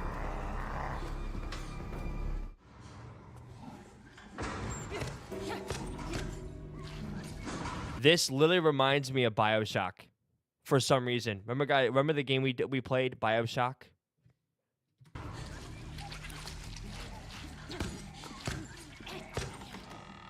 So I believe when these things or these events that we're currently seeing right now, the developers made it very clear in the showcasing that we previously watched earlier, that some of these zombies are going to basically be articulating their lifestyle choices, their jobs, their patterns, their routines in real time to make it more like, I guess, to make it more interesting in terms of gameplay, atmosphere, to kind of set the tone, to basically utilize your stealth action tactics and mechanics.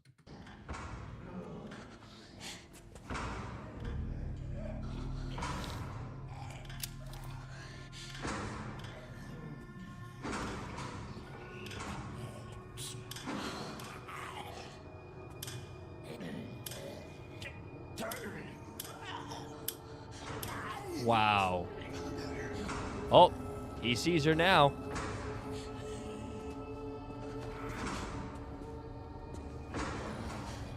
Thank God this isn't like Dawn of the Dead where they full out sprint. Oh, he's turning the light up.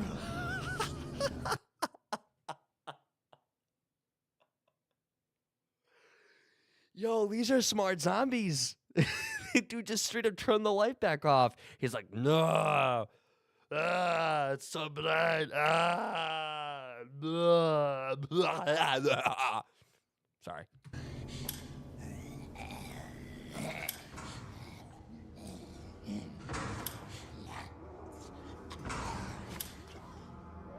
Yes, correct.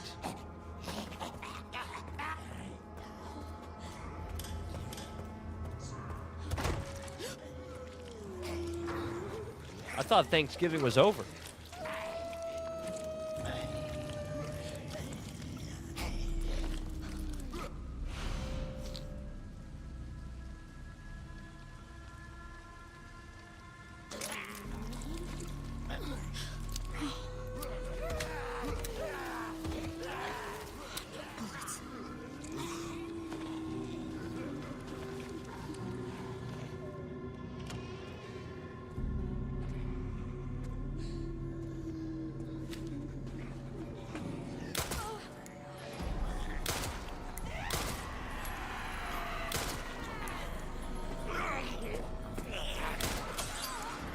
Oh, they just threw a piece of glass at her.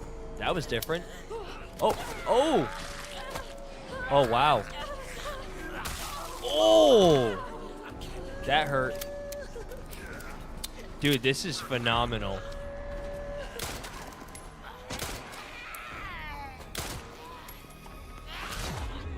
I feel like we've seen this woman before in other horror games, like an asset was recycled or something. She looks like one of the sisters in Resident Evil 8. The daughters. I don't like the crosshair, not gonna lie. Hopefully it's a setting that we could fix. Maybe with a difficulty setting, perhaps.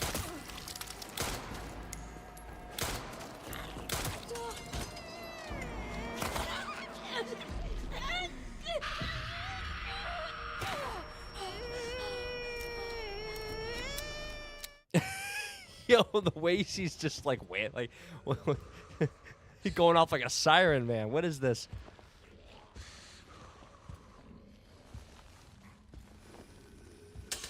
Hope you guys are enjoying the content this evening, guys. Are we cozy? Ooh.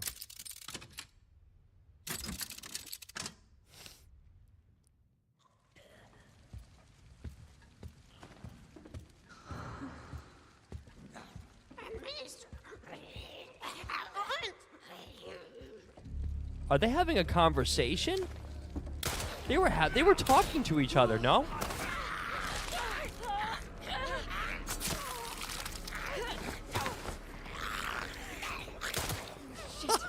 Yo.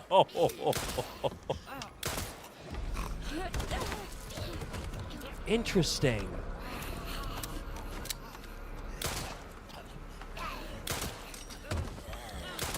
They totally, dude, they totally amped up the first-person combat. I like it. I like it a lot. Very interesting.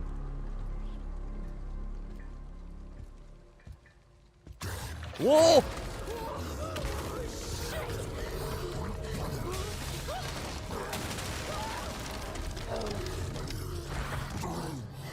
Correct, yeah. No, best mechanics I've seen yet in a game. Yeah, absolutely. In a Resident Evil game, yeah, for sure. That thing was massive. That thing needed liposuction, chat. That was a serious condition. So this is really cool how you can manipulate the T-virus or just their blood. That crazy? I've never seen that. They've never had that in a Resident Evil game yet, chat. We've evolved.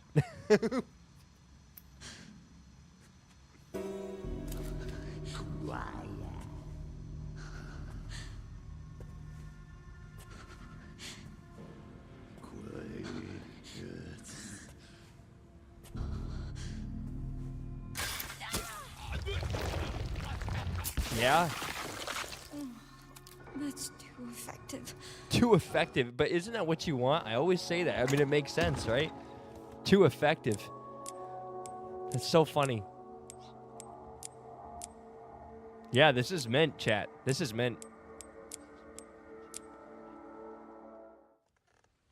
Oh, here we go. Leon Kennedy.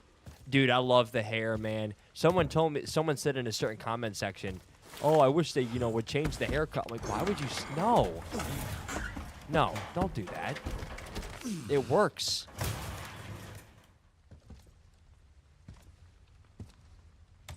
Oh my gosh, this is so cool. Oh, it's the big guy. Shotgun. Oh, dude, you got me. Oh. Yo. I would have went for the eyeball. Dude, he just freaking did a belly dance. Whoa. Oh my gosh. That's crazy. Shoot it.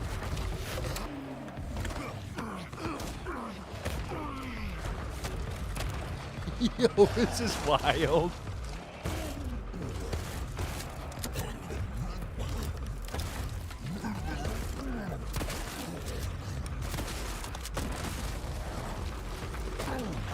Oh my gosh.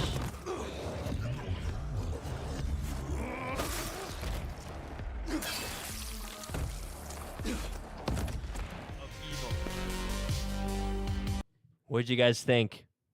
That was cool. That was really interesting.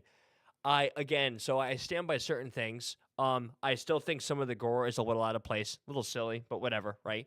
I feel that when we get to the actual gameplay, depending on the circumstance, depending on what scenes are being conveyed or displayed, however you want to put it, right? I'll probably be changing the camera angle and stuff like that just to be cautious of certain things because, again, I want things to my goal as a channel is to just be mindful of my viewers, okay? And just, not everything has to be broadcasted. I say that, and that applies to any game you stream out there, okay? There are certain games that I played in the past where I would literally just not look at a certain thing or whatever.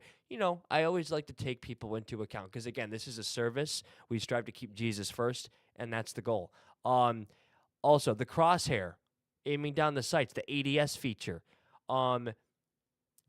I'm a 50-50 with that. I'm a 50-50, but I think that will be a difficulty setting issue. And I think there's only standard and advanced. There's no, easy mode, right? If I'm not mistaken. It could be different when it comes out. I don't know. But, yeah, guys, drop comments, drop likes. Let me know what you guys think about the video. And, 27th of February. It's right around the corner. I'm interested. I'm excited. I'm hyped. I'm pumped. Let's get it. All right, guys, we are in our gaming portion of the broadcast. There's 3 different modes from what I remember. Yeah, fair enough. All right, guys, here we go. Very good. Let's see here. See if there's anything more. Nope, we're good.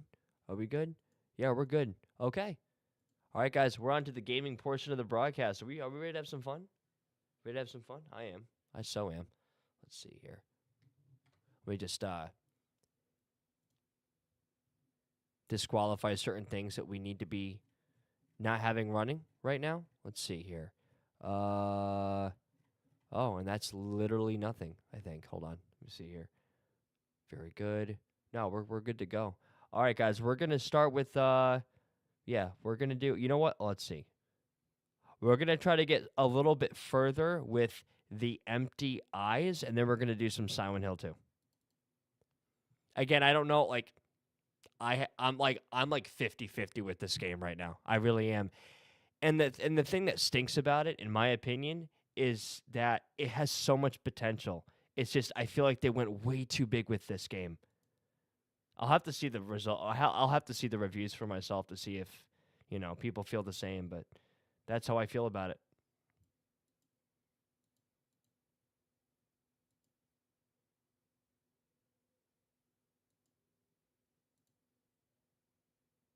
Hold on. What the heck? Sorry, guys. Correct. Exactly. Yeah, I have no doubt in that for sure. Hold on. I got to get rid of this. It's funny. When I hit Steam up, I get all these like unnecessary pop-ups.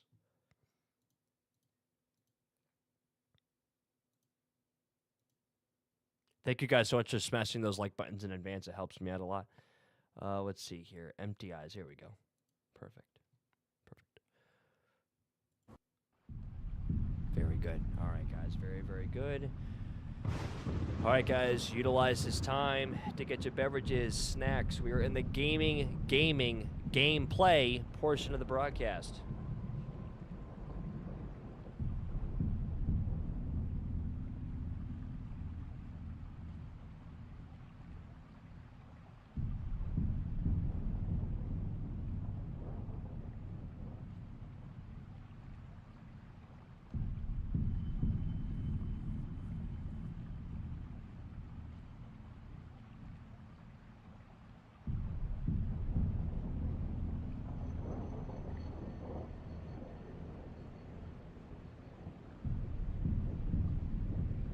Yeah, thank you guys so much. I appreciate it. That's awesome. Yeah, no. I don't take that stuff lightly at all. I will be right back, guys. I have to use the restroom. Thank you guys so much for the hearts. I love you. I love the chat, okay? And remember, anything you seem worthy, anything that you deem worthy of screen and chat time, feel free to hit that clip button. All right, be right back.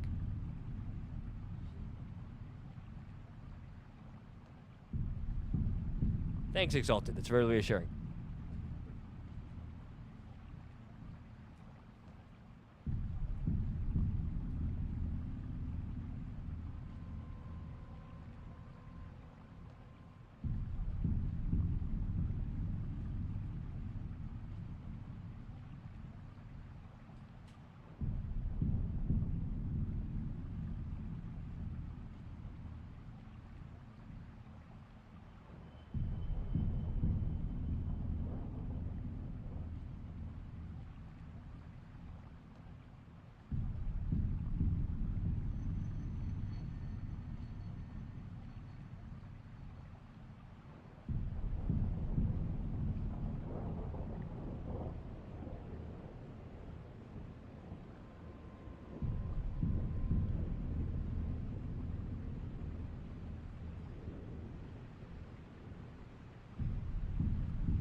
Guys, hello, everybody. Welcome. It's the empty eyes.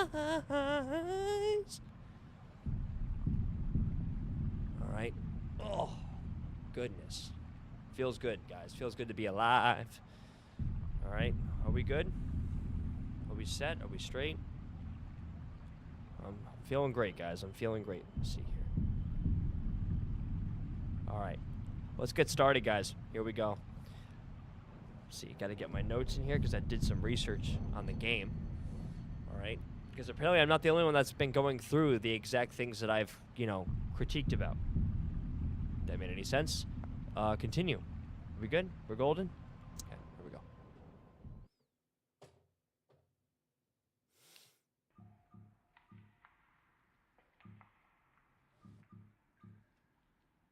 Oh, good. I have my controller charging.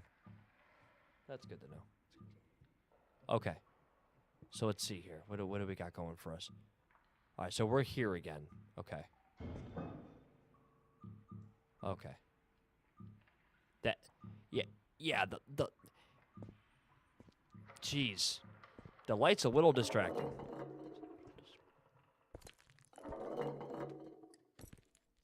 Wait a second. Hold on.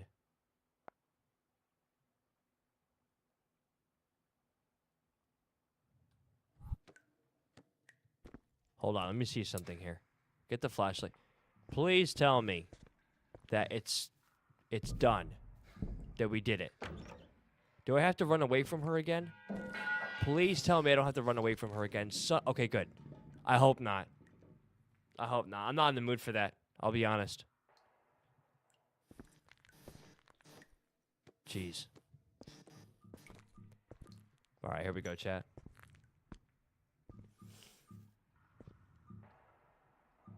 Jeez, the graphics are nuts. I just don't like that flashing light. Sometimes I'm just not in the mood for that. I really hope she's not gonna, like, hurt me. Oh, God, here we go.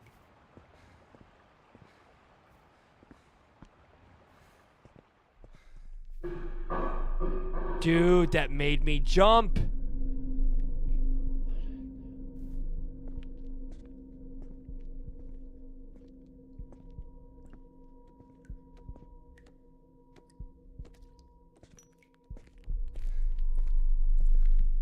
Dude, I don't like this. Stop flickering on me. Just let me out. Okay. Good. This is where I want to be. For some reason, this is the safest part of the building, I feel like. Okay. So, I had to do research on this.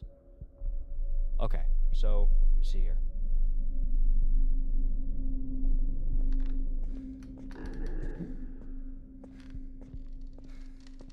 Hawk is south.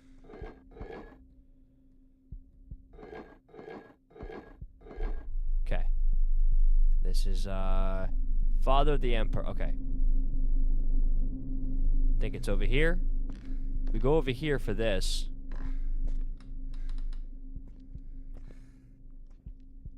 Yep. Father of the Emperor. Southeast. Okay. And then we got the Guardian, which I believe is this, right? Or wait, hold on. Yeah, this guy here. North. There we go. And then we have the Queen of the Nile, which is over here.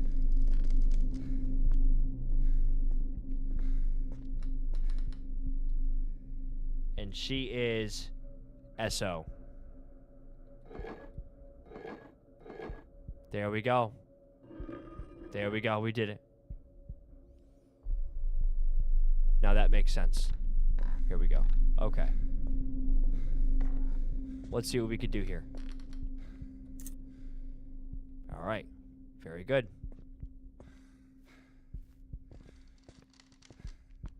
Put it in there. There we go. Okay, now we have to deal with this crap right here. 2 moons, a paw print, something, owl face, eyeball. Yeah. Magnets opposing each other. I don't know. Let's see here. Wait a second. Isn't this... Hold on. Hex. I.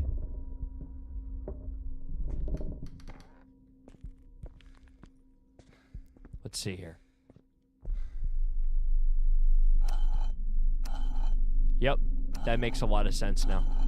There we go. Look for the other statue. Where's the other one? Triangle. Plant-like thing. Plant-like structure. Here we go.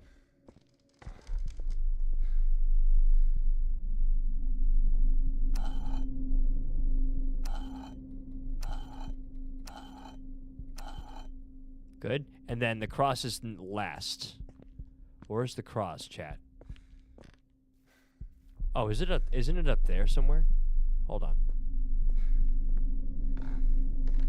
Aha. What does it have on here?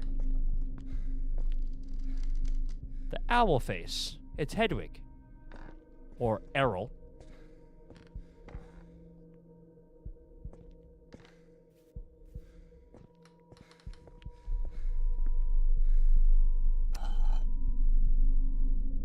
That should be it. Now what?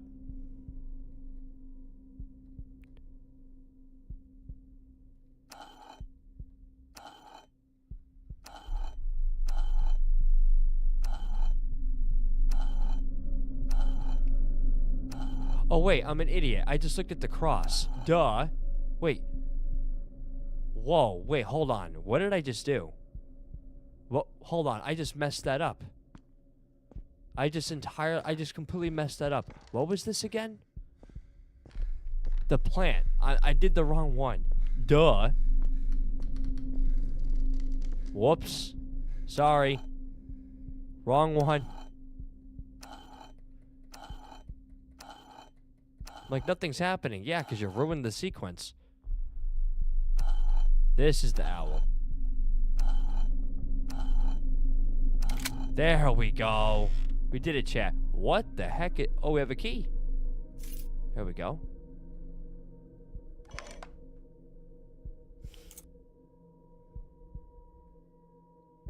Very good. So, I guess the key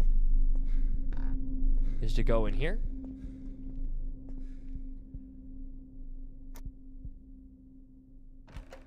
I'm not gonna like this. Oh, I'm not gonna like this at all, man.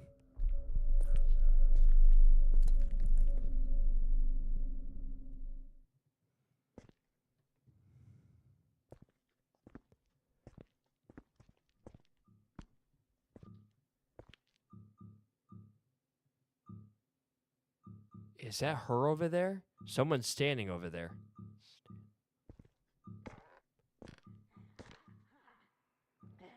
Bro! Bro! You're kidding. You're kidding me.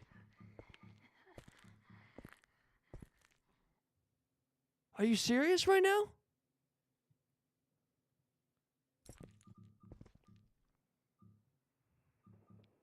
What if I just run through her? Can I do that? Is that going to be considered offensive?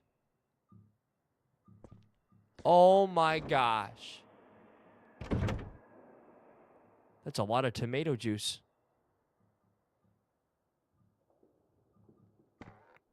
Guys, I'll be honest. You guys helped me get through these games. I'm just being real here. Oh! Ready, guys? Here we go. A note has been added. I want notes. I want to read something. I have doubts. Oh, gosh, so do I. There's something I can't understand. Why would Samuel have symbols linked to the cult painted on his walls? Was he the one who drew them? Or were they already there before he arrived? Perhaps they have some connection to this house. Could that be the real reason he decided to move there? Move here? The questions pile up, and none yet have answers. Okay.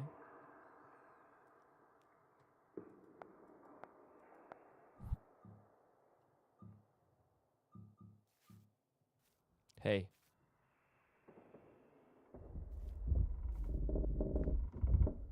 Dude, I'm not liking this. No, I'm not. This is the same mask that we got confronted with outside.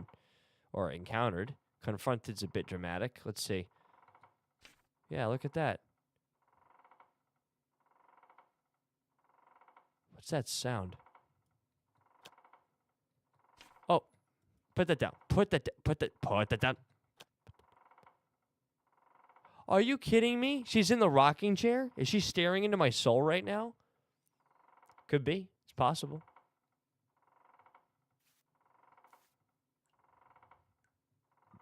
Hello? Shut up. Quiet. Don't be laughing at me. That's not polite. That's not polite, Chad. You tell her.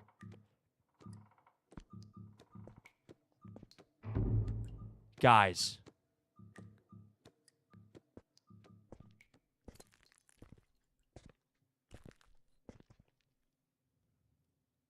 Ah! Whoa! Whoa! Oh, she's actually running at me? Where am I going? Where am I going?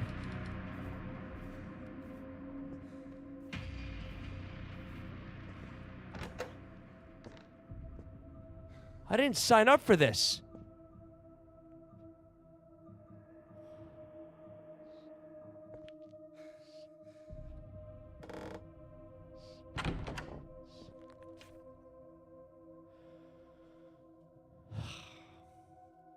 I've seen it again, not just in documents. It appears carved behind the hall mirror, painted on the base of the clock no one uses.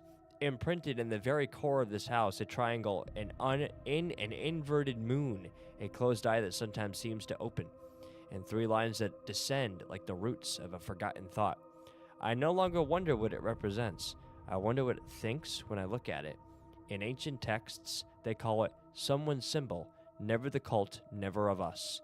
As we found it, as if it has found us. Dude, like... Okay. A lot of poetry. A lot of garbage. Let's see.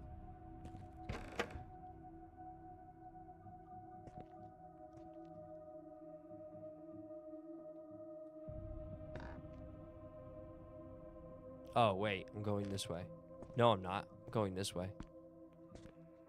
That's new. Was that there before?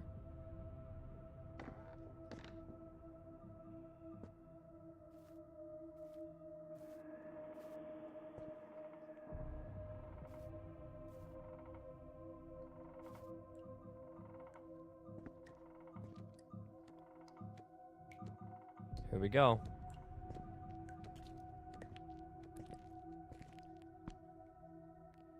Son of a gun, man.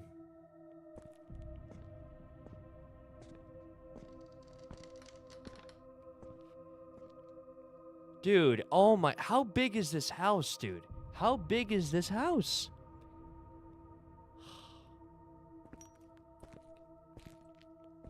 Bro.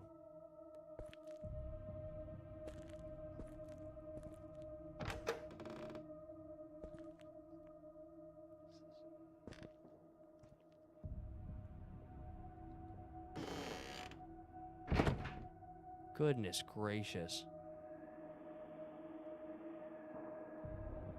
What do we got here? Hi. How you doing? I need a part of a mechanism. Yeah, there's a lot of things I need in this game. One of them's closure. And a sense of direction. Son of a gun. Okay. Is it? Wait. What the? There's a whole nother section of the house.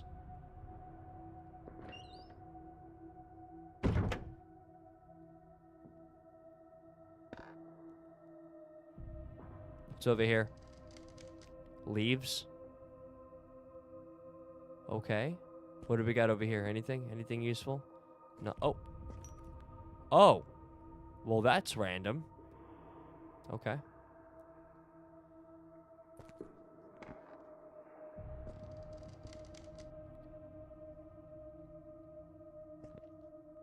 Dude.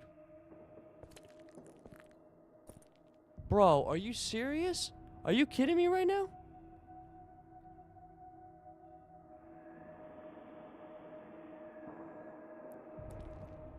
Oh my gosh. Bro. Oh my gosh, I hate this. I really hate this.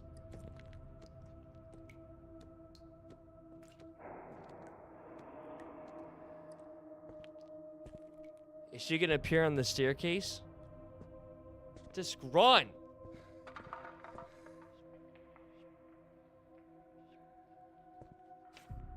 Oh, goodness. Let's see, after Samuel Harlow, May 12th location study, Almas Trail residents. Purpose of the report, analysis of the resurrection rituals practiced by the group known as the Cult of the Empty Eyes. An apparent objective to bring back deceased individuals through a process of spiritual and bodily reconstruction using skeletal remains as catalysts. Data collected, their rituals require human bones, preferably from people who died in states of emotional or physical transition. The properties associated with the cult contain ritual chambers where the bones are arranged in specific patterns, accompanied by chants that evoke the echo of what was. The phases of the ritual: preparation, incarnation, permanence. The most recent texts mention a young woman named Clara. I think her body was used in an attempted incarnation. Okay? The cult doesn't seek victims. It seeks bridges. Every bone in a coordinate, every body a door. Through Clara, they tried to bring someone else back or someone else. Rituals don't always work. Some bodies decompose before completing the incarnation, but one succeeded. Okay.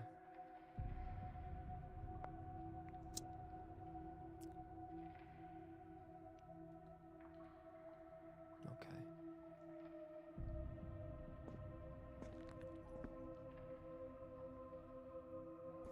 Wait. Hold on. Hold on. Getting a message. Hold on 1 second, guys.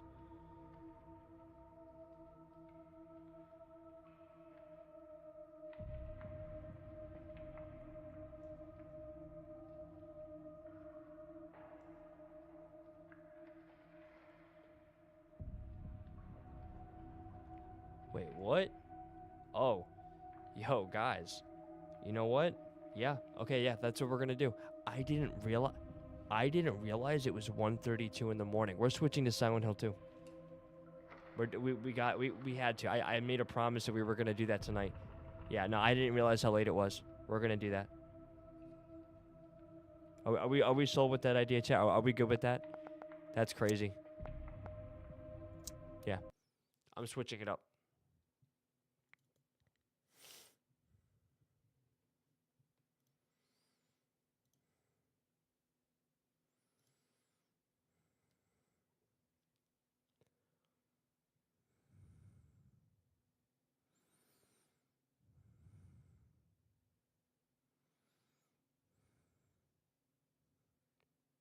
Didn't mean to like abruptly just like end the game.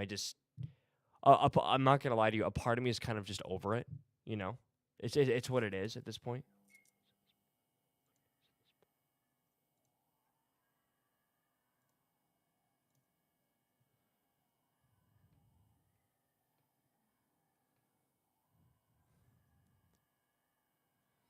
Yeah, yeah. It's disappointing in my opinion. It really is. Yeah, no. Got a update from Discord.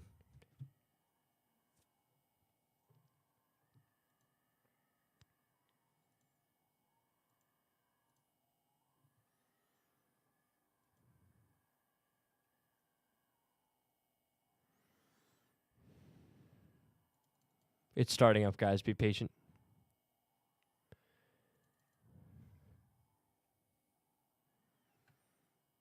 Is it starting up? What's it doing?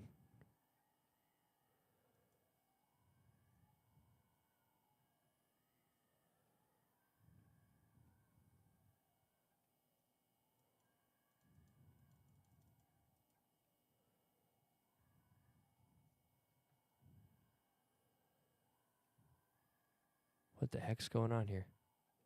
Did you end up uninstall? I don't know. Let me see. Let me check that. I thought I installed it. It said it was installed this morning. It's acting weird, though. Hold on.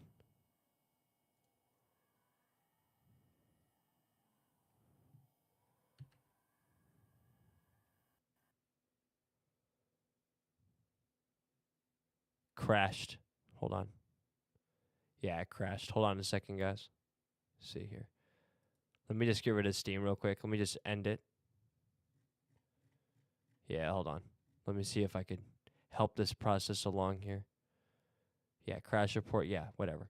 Yeah, let me check it out real quick. I definitely it installed. It said it this morning. I checked on it.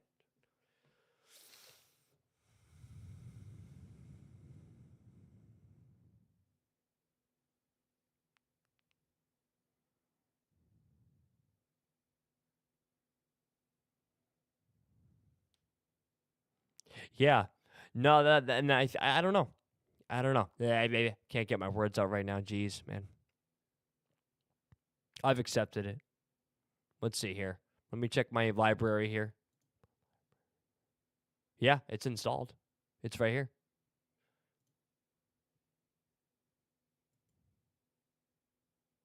Yeah. Yeah, it's launching right now. Here we go.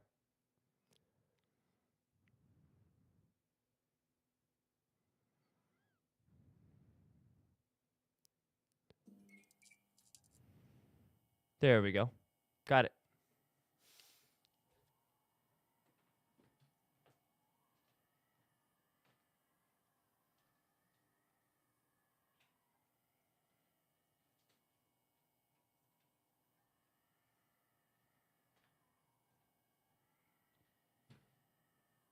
Yeah.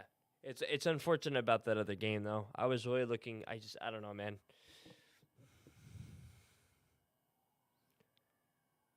When a game is starting to get to the point where it's no longer fun for me to play, you have a problem. And I don't say that a lot with games. I don't say that a lot. I'm often very, very consistent with this channel and what we play. If we do not end up finishing a game, there's always some kind of reason. Always. Well, obviously there's a reason, right? But like, you know, it's there's a purpose for why, you know. It's compiling the shaders. You guys could clearly see that, right? Whoever just tuned in, welcome. Thank you guys so much. Thank you guys so much for smashing those like buttons. I appreciate it. This is Silent Hill 2, the remake, everybody. Silent Hill 2, the remake. We're going to see how much farther we can get with this game. Probably do about good 45 minutes of this gameplay. What's up, Dorothy? How we doing? Hello, Dorothy. Guys, get some energy in the chat for Dorothy.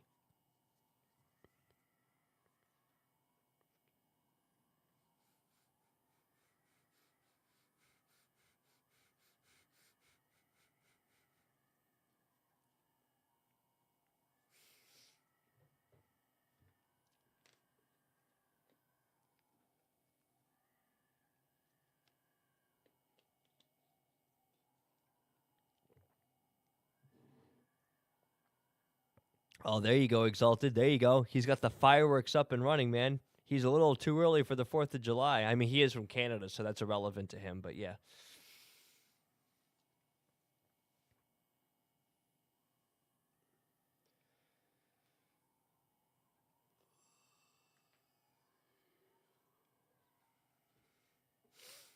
What have we got? 5 people in the chat? 6 people in the chat right now?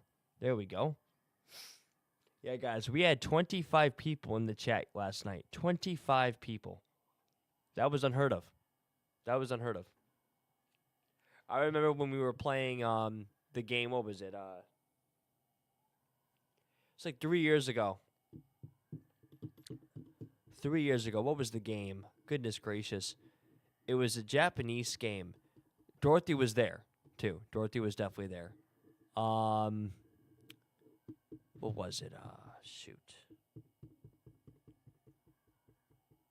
I forgot what it was called.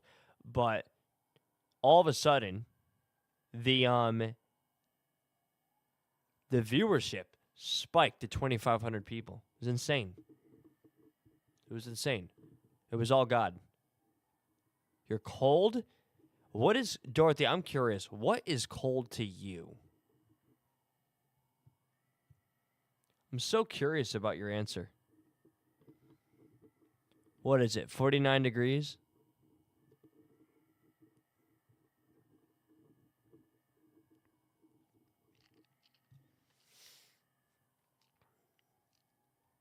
I never realized there was a Q&R code there. Gonna stop recording it though. There's no need to be recording this. The installments for Silent Hill 2 are just gonna be as VODs.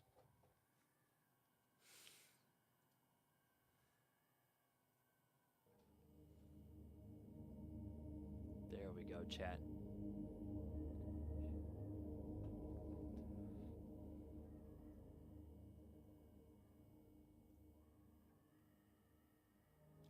And you want to know what's crazy too? I often thought about this too, guys. When like you're fighting for something in your life, for success, whether it be a goal or whatever, it's crazy. Like obviously you have to use discernment to see if it's really God that gave it to you. But like when you bring a dream before God and when you believe it's His dream, it's crazy. It's like, and this is something that I've often like kind of like reflected onto. It's like, why not give the dream to Him if He's the one that gave it to me? You know what I mean? It's like, no, God, I want to keep my dream to myself. I don't want you involved. And it's like, wow, what a big mistake that's going to be, because you're going to miss out on the very thing that He could have for you that's worth more than you could ever imagine. That could be so vast beyond your comprehension. And that's how I know that like when I'm doing this, when I'm in front of a screen, 24 degrees. Dorothy, gorgeous. We gotta talk. Like, listen, I'm outside in a short sleeve shirt at 35 degrees. You Texans, man. I don't know, man. I don't know. You gotta have thicker skin than that.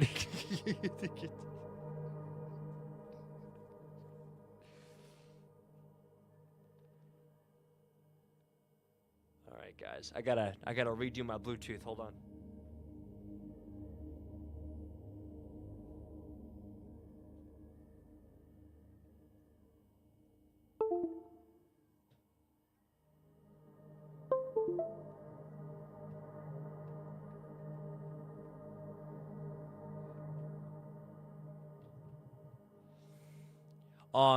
Question for you guys.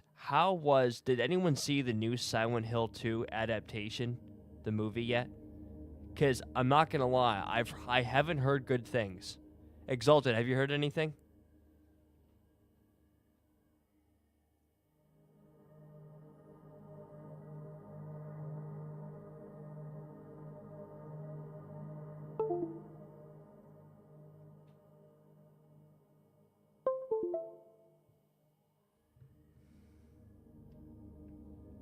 Come on.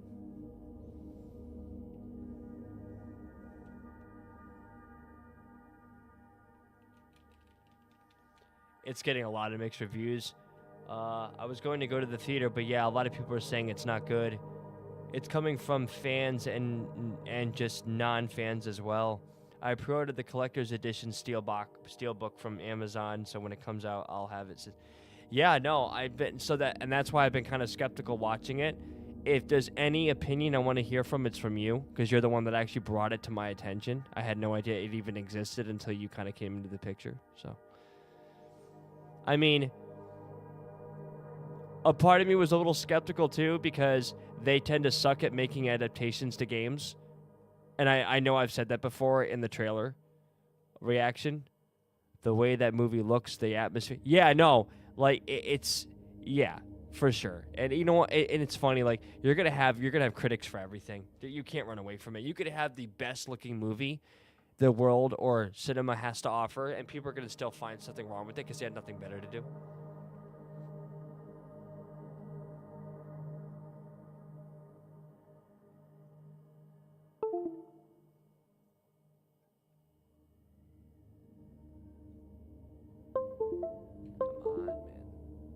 Thank you. Goodness gracious. We have it, chat. We have it. I don't know what this is about. I don't care.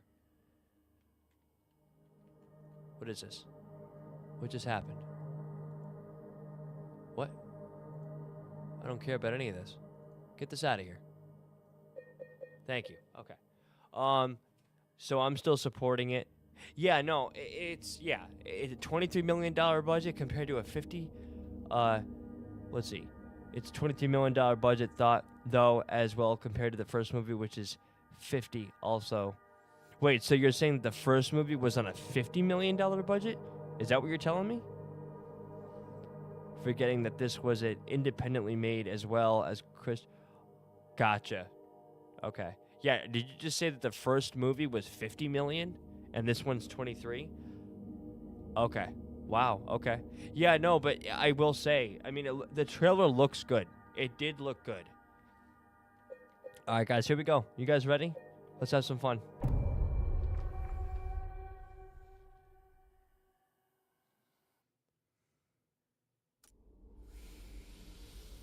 Oh, it's been a while. We took a long break. We took a hiatus from this game, chat, huh? Huh, yeah? I don't know where that accent came from. I'm sorry.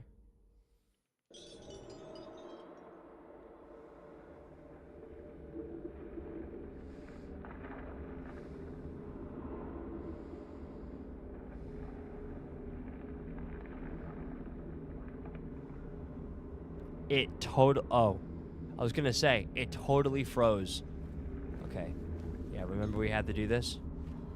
Hold on. Yeah, I remember this. Hold on. Let's see here. Hold on.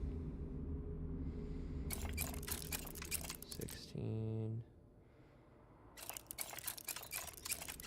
From my notes.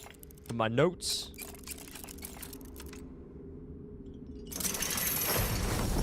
There we go. Then this here.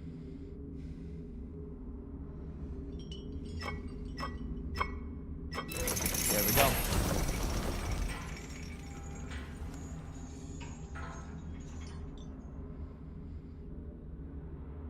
Perfect.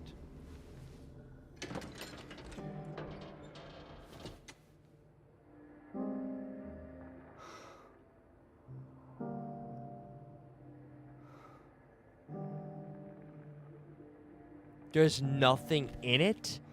Dude, what? I went through all that for nothing?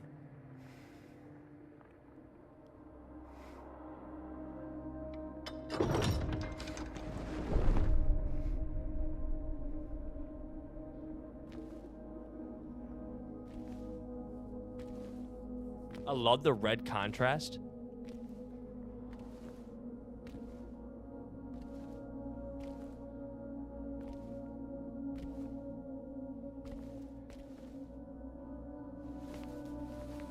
Oh, she had her first communion. Or communion in general. You know, they put the wafer on your mouth. One elevator button. Okay. What's this? She is an angel. No one knows, only I can see the lady at the door. They cannot walk along her bridge of thread. They fall from the weight of their crimes. Like bloated and ugly corpses, their sins she devours them, sin and sinner alike. She saves me. She is an angel. Okay. Fair. I have no health. I'm perfect. Okay, so we have an elevator button, chat. Where's the elevator? Again. I forgot. Is this it? Whoa. That was a freeze. Ah. There we go. Hey everyone, thanks for tuning in. Welcome to another exciting edition of Trick or Treat, where you answer our questions correctly and win a prize beyond your wildest dreams. Or you fail to answer correctly and receive the punishment. It's all in the hands of our lucky contestant, James Sunderland. James, are you ready to play trick or treat? Excellent. Here's your first question. In the early 1800s, a terrible disease spread across Silent Hill, resulting in the death of many of its inhabitants. Their bodies thrown into the lake to sleep forever in their watery grave. How many souls were lost during the plague?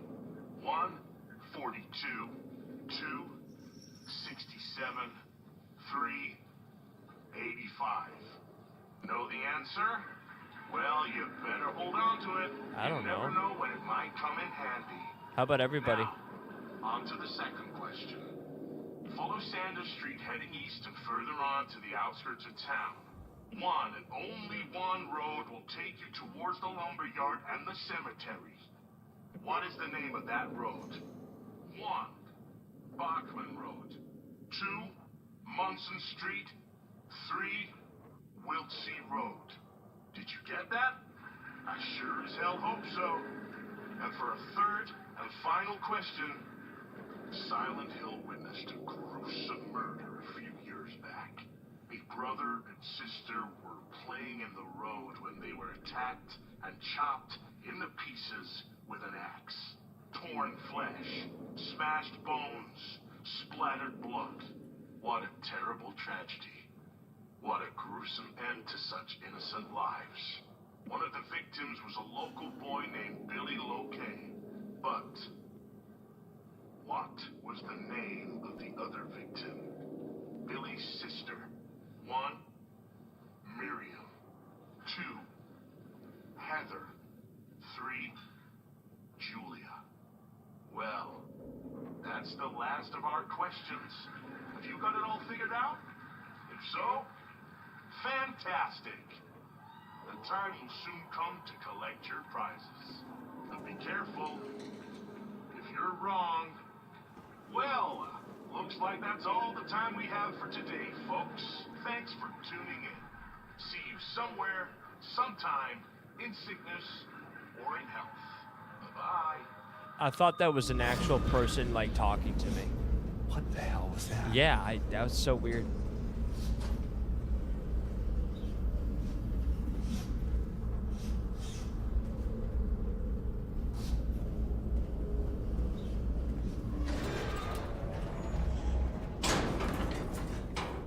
I would really appreciate some health. If it's any, you know.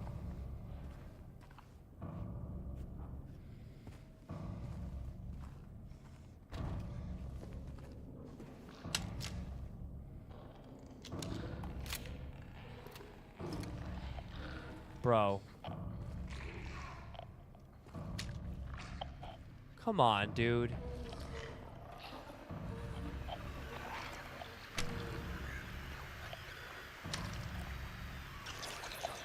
Goodness gracious.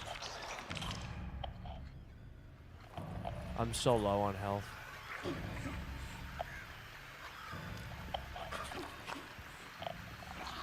Oh, she's right there.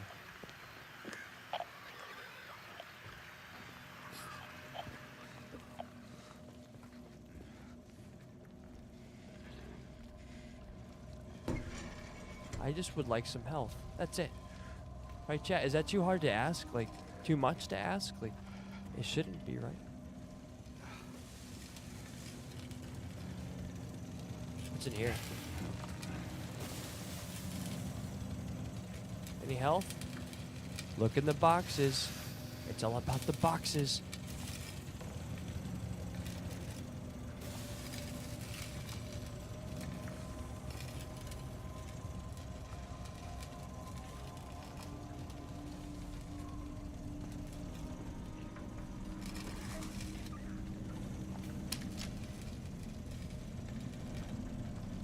Down there, chat. Death? Yeah, it's possible.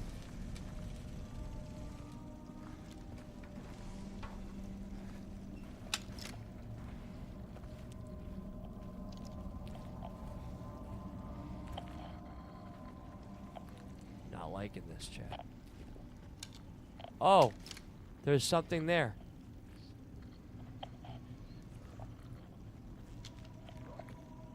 Oh, chat, I don't like any of this.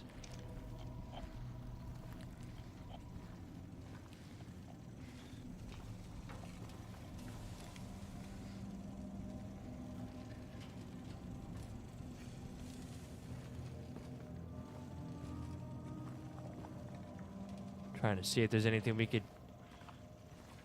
I feel like I'm on like one hit away from death. I feel like that's what it is.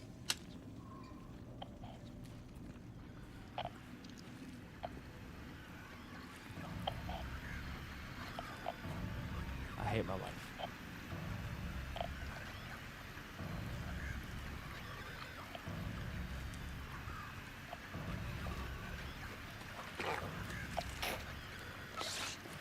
Dude.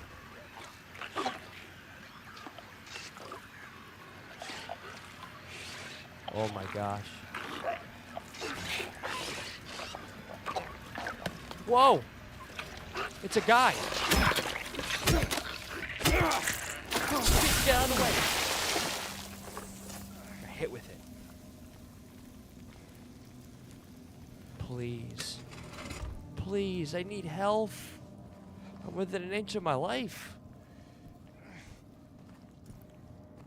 Health.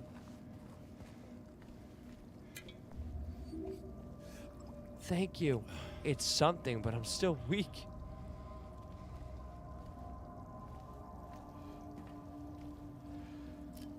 Oh, boy. All right, let's see here. Oh, health? Nothing.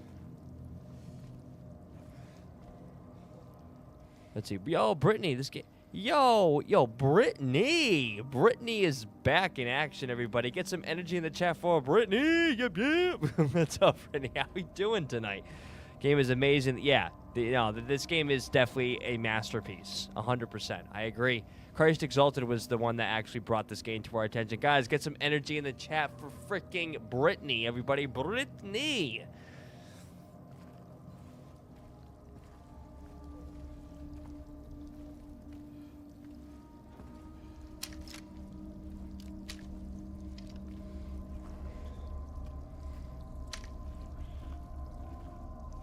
All right, guys, here we go.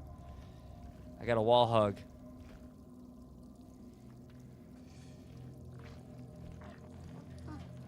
Whoa, whoa. Okay, good. There's a wall crack. All right. There we go. Let's take some ammo. It's critical to my,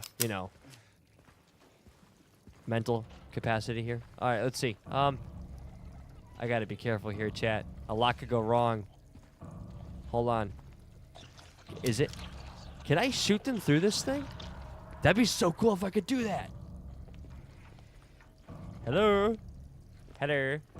Oh, guys, by the way, if you're in the chat, if you're not part of the Discord, feel free to do so. Stay connected. Get connected. It's awesome. We're a family. We're trying to grow it. All right, I'm just going to go in. Sometimes the only way is through. Oh, look at her. Look at her. Look at her. Look at that. Son of a nutcracker. All right, hold on. We got to be careful here, chat. Turn off the light. It's the light that makes them go crazy, right? It's been a while since I played this. Whoa. Whoa. Stay back, sweetheart. Okay? I'll take that thing on your head and shove it down your face. That was so graphic. I'm sorry. Okay. Oh. She's got a pen or a knife. I can't tell. It's dangerous either way.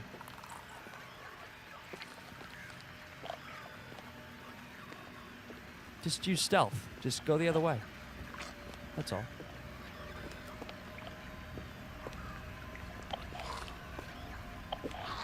Go.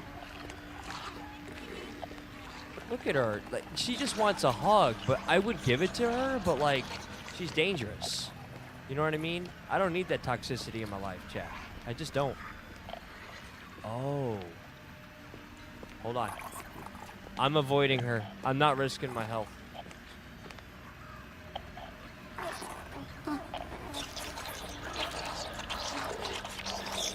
Yo, she's tweaking. She needs medication.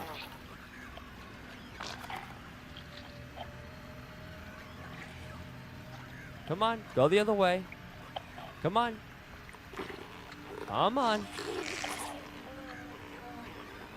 It's like she knows I'm here, chat. It's almost offensive if you think about it. Yep.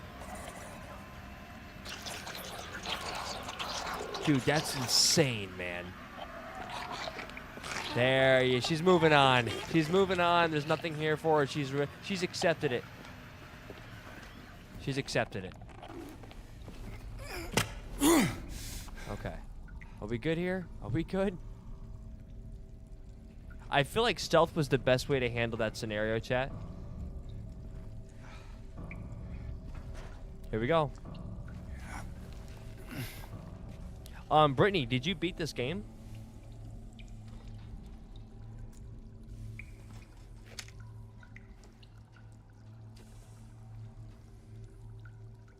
Ooh, this looks peaceful to some degree. I gotta be careful with what I say because then I get hit. Okay.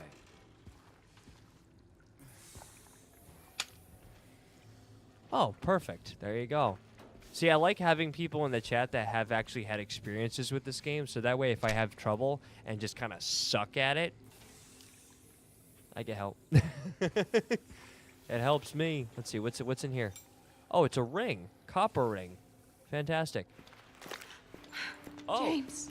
Mary. Ah. Oh. Maria, I thought. Ah.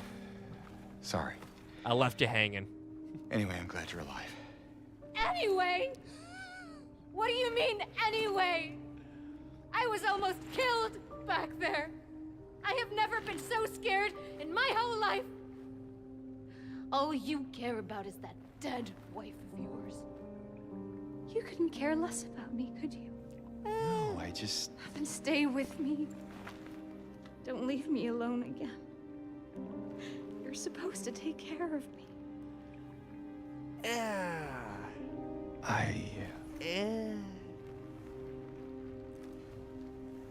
I'm still suspicious of her.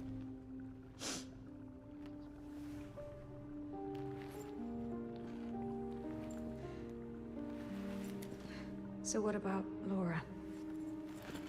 You found her? Yeah, but she ran away. What? Well, we have to find her. Yeah, you really seem to care about that girl. Do you know her? I'd never met her before. Liar. I just feel sorry for her. She's all alone and... I don't know, for some reason I feel like it's up to me to protect her.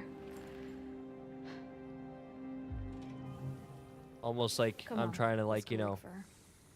look after, you know, find my wife that you kind of ruled out to be dead. I mean, based on evidence, yeah, she's probably dead. But, like, you know, there's that twinkling of the eye that we're following here. I'm going to shut up now. Oh, I'm sorry. Was that too much for you? You trying I'm to blind sorry. me, James? Yeah, I mean, if the shoe fits.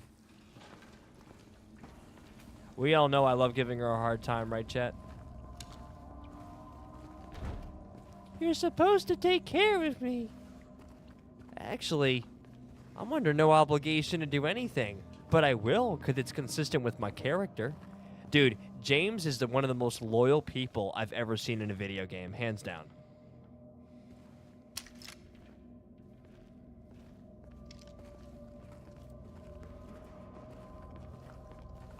We have a staircase. Any health? Any prized possessions? No? Oh, okay. I mean, you got close, honey, that time. That's not my fault.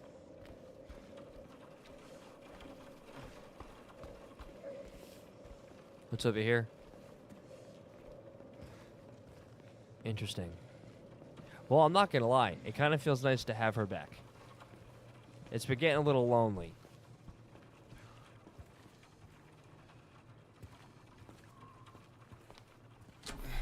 Oh, okay. Oh, this is different, chat. Look at this. Okay. Is this health? Health chat? Oh, please be health. Yes. Yes.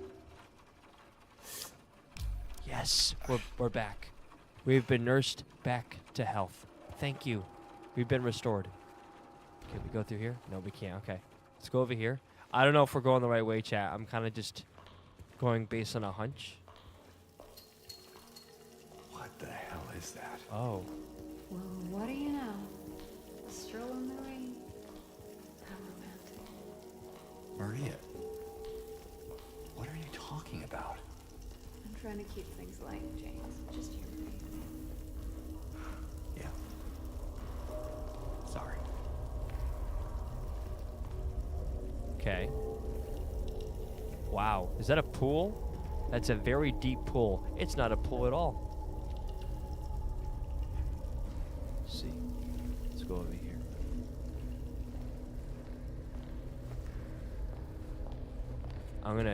I keep forgetting I could run. Let's see. I watched the new Silent Hill movie and I actually thought it was pretty good. Oh, so Brittany has another opinion. Okay. Brittany thought the movie was good. Yeah, no, I've been getting so many mixed, I've been getting a lot of bad insight on it, Brittany. I'm not gonna lie to you. It's funny, and I was telling Exalted this because he's been hearing very mixed reviews about it. I feel no matter what kind of movie you're gonna be encountered with, people are just gonna pick at it for the sake of picking at it. Like, you know what I mean? Like, it's what it is.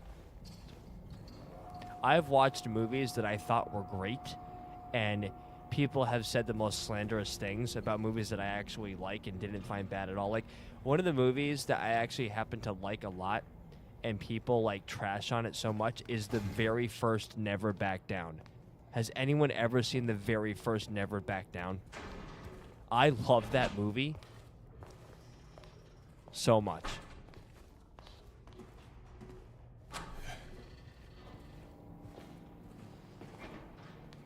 Yeah, correct. Never Back Down is such a solid movie, and there's such a good message in that movie too. But people trashed on it, said it was corny. It wasn't like it's like, you know what, guys, just get a life. Like, you know what I mean? Stop being so negative. Just enjoy the movie. Is that what I think it is? What do you mean? Huh? What is... Oh, this thing? What does she think it is? Oh, a coffin?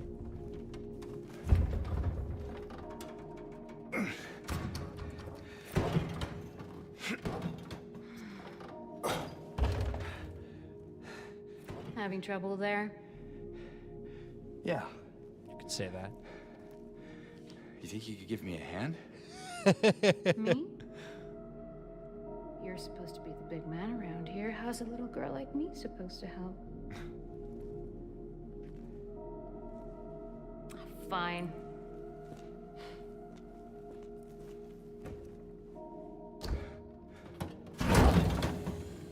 Oh, God. I'm assuming it reeks. What's this?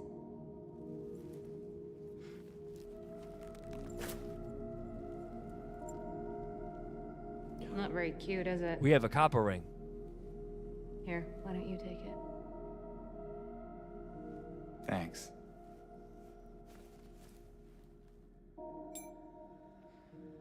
Ah. So, where to now? Come on. I think I know where those rings belong. Do we? Because I don't remember. Oh, shoot, we could go in here. Okay. It feels nice not having, like, things hit me in the face once in a while. You know, chat? I like little strolls like this. Let's see here. The patients will become the diagnosis scheduled for them. I'm sorry, let me read that again. The patients will become the diagnosis scheduled for them when they'll make recovery, as my aim is always for the entire personnel, especially when their symptoms will become receding with effective treatment. Okay.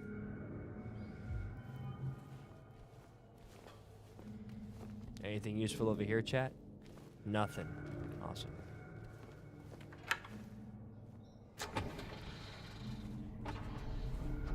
Okay, we're on the other side of this thing here.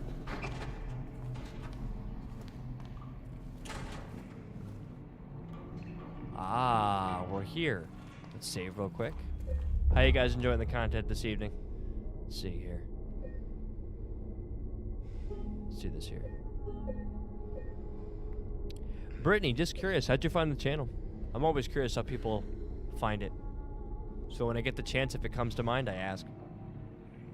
Making conversation. Let's see. What's in here? Okay. I feel like we've been here before. Let's go over here. Okay. Ah! Definitely was here already. Got it. Oh, wait. Isn't there like... Hold on.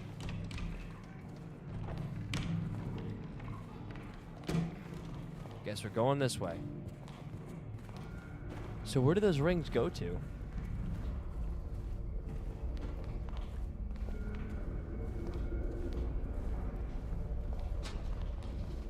Wow. I don't remember any of this. Oh. What? There's a whole nother thing? Oh, great. Am I supposed to know? Oh, wait, I could only go. Am I supposed to know what this is?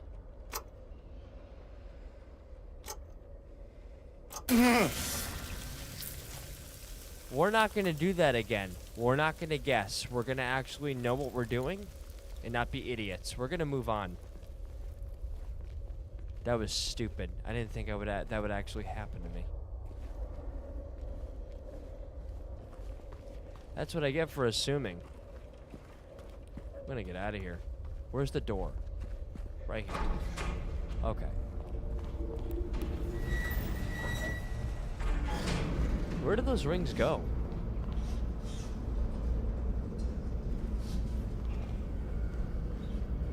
From looking at Broken Lore.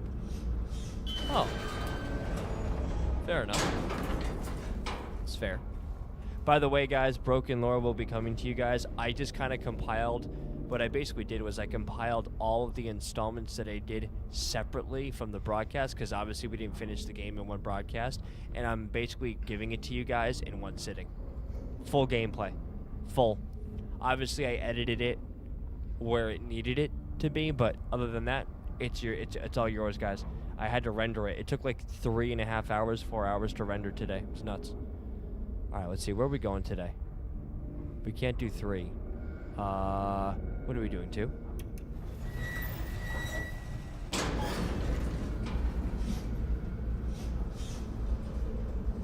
That was a solid game, though. Broken Lore. It was a solid game.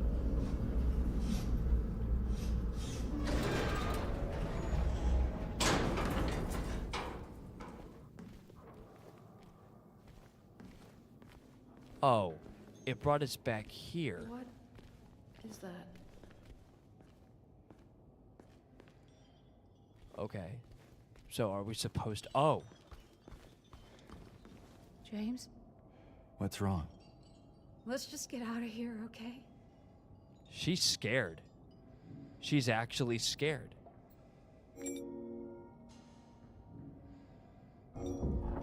Oh. There we go.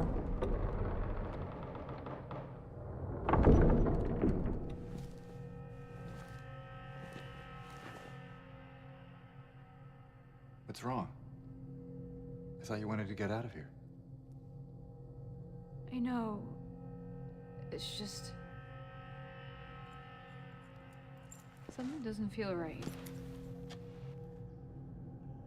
Come on. When has It's gonna be anything fine. felt right in this place?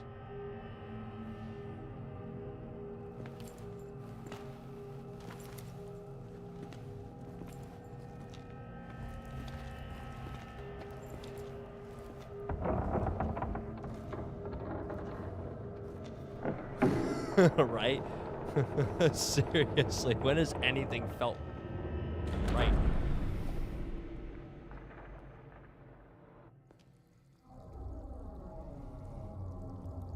That is so... Guys, the attention to detail with the water running on the walls, dude, that is insane. What is this? It is done. Okay, thanks for that.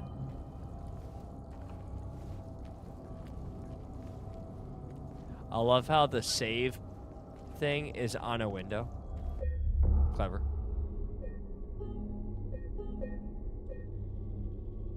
There we go. Okay. Wait, do I go? Can I go through this door? Nope. It doesn't like you. Let's go.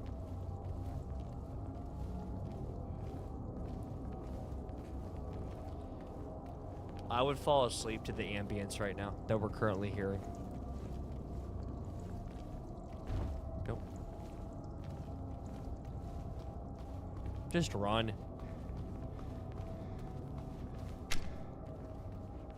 We haven't gotten any shotgun ammo, chat. I've realized that. Come on, let's go.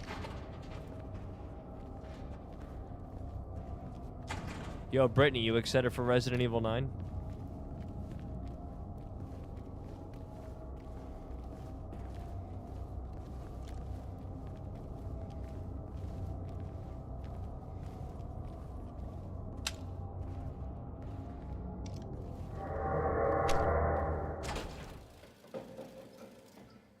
What is happening?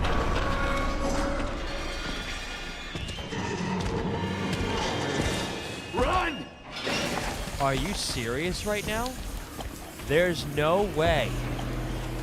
Oh my gosh. You better mantle. Go. Freaking go. Oh my goodness. Lord have mercy. Okay. She runs faster than me. That's a little sick, don't you think? Oh, look at the way she's running. She's like, it's like she's running in the fields. An elevator! Go, go. Oh my gosh. You've got to, you better get up now. You better get up. Hurry!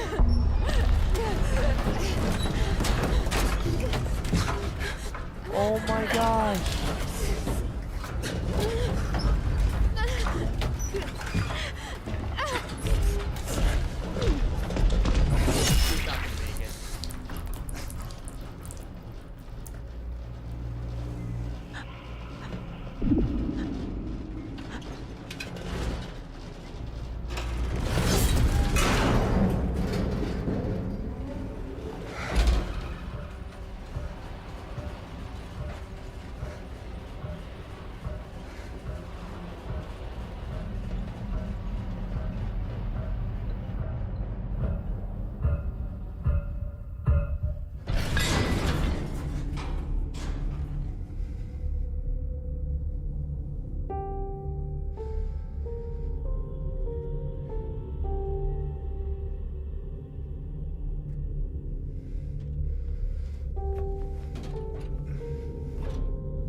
It's okay if, yeah, no, it's, I just, yeah, nah, that was,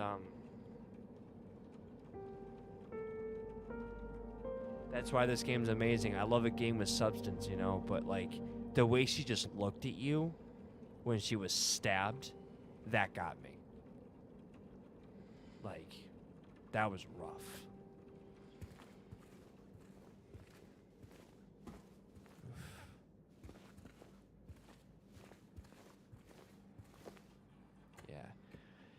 Yeah, on this channel, I am not shy to release a tear or two. Honestly, I feel that when you're vulnerable like that, it kind of just shows that you're human and, you know, kind of elevates and captures the moment of what message is being conveyed. So, So, where the heck am I? Oh. Oh. This is the hospital. We're exiting the hospital. Oh, wait, what? I can't leave?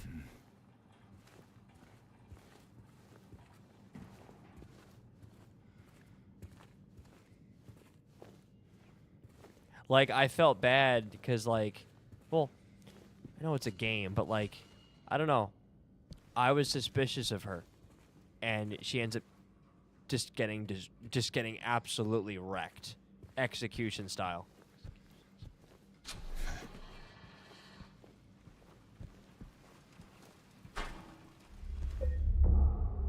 Yeah, that was insane. That was crazy. It will make more sense near the... Fair enough. I mean, that kind of... It makes sense. I mean, yeah, no, it's funny. There's obviously something that I'm not catching on to, clearly. But, it makes sense if that's why she, was skeptical or felt uneasy about going through that corridor to begin with, you know? What's this? The potential for this illness exists in all people, and under the right circumstances, any man or woman would be driven like him to the other side. The other side, perhaps, may not be the best way to phrase it. After all, there is no wall between here and there. It lies on the borders where reality and unreality intersect. It is a place both close and distant. Some say it isn't even an illness. I cannot agree with them. I'm a doctor, not a philosopher, or even a psychiatrist, unlike the director.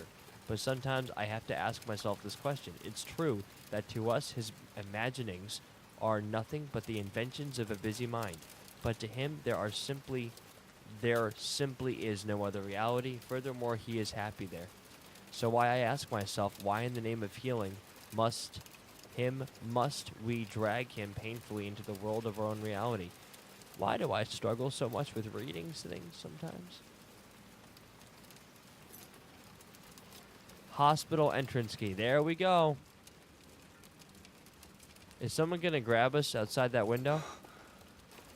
Oh, it's just her. It's a little pipsqueak. Oh, we got to get out of here now.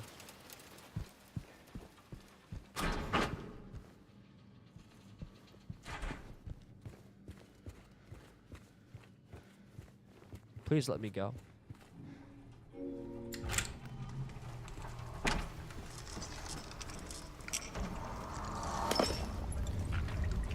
Oh, this isn't okay. Oh, that's not okay. Oh, that's not... Oh, what am I doing? Everything bad. I'm being so reckless right now. I didn't know... I would like the darkness to ascend, if that's okay. Did she go over here? Yeah, no, I'm avoiding. Oh my god, what the freak is that? Are you serious right now? Listen. Listen. Oh, I'm so dead. Oh, no. No. No. Where are you? Where are...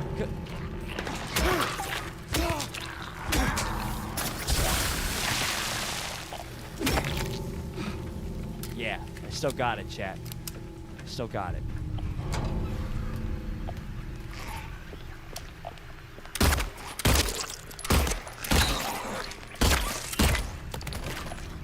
I have no patience for her. Just in case. Sorry.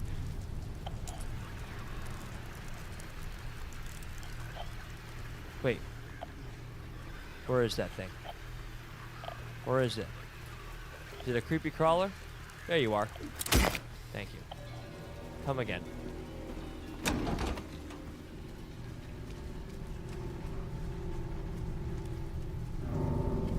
Check for... Oh, shoot! Dude, that thing was fast, huh? Check for ammo in those cars when you smash windows. Oh, yeah, I forget to do that because I'm just, you know, not smart. It's a problem I have, I know. What's going on here? Is someone trying to get me?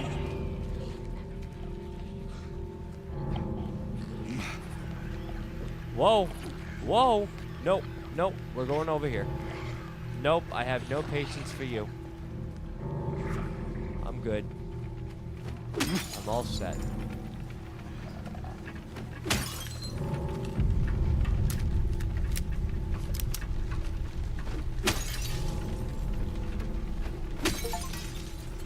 Destroy 50 windows. Fantastic. Yeah, I don't do that enough. I've realized that, chat.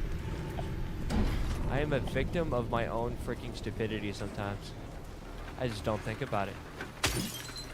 Yeah, any ammo? No?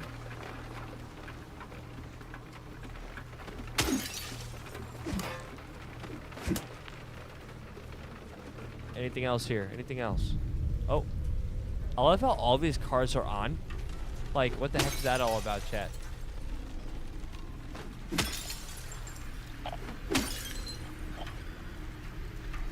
Okay. Whoa. Come here, buddy. Come here. There you go. Those things are easy. Oh. I spoke a little too soon. Let's go over here. Son of a nutcracker, man. Why? Why?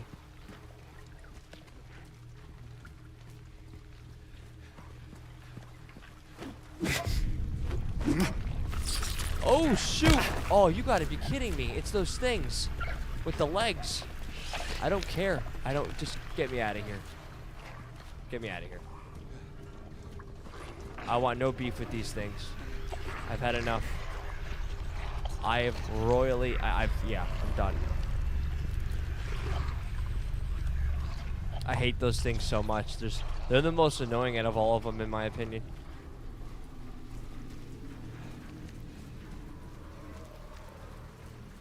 You came all the way over here just to try to shank me? Yeah, okay. Yeah, let's see how that works out for you. Honestly, you can pass at least 8. Are you serious right now? Wow, I'm just dumb. Okay. I mean, that makes sense, too. Yeah. I just don't think about it because, you know, I like guns, I guess. I don't know. There we go. I feel better. Take it. I'm getting so much handgun ammo.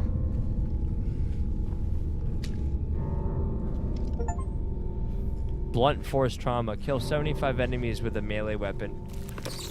Whoa! Idiot.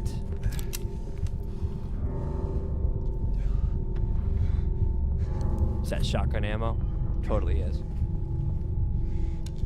But people play differently as well. Yeah, but here's the thing. If I had known that I could do that, I probably would have taken that route, to be honest with you. But honestly, there's probably going to be some sort of skill attached to that whole scheme and preference, of course, because not everyone knows how to do that.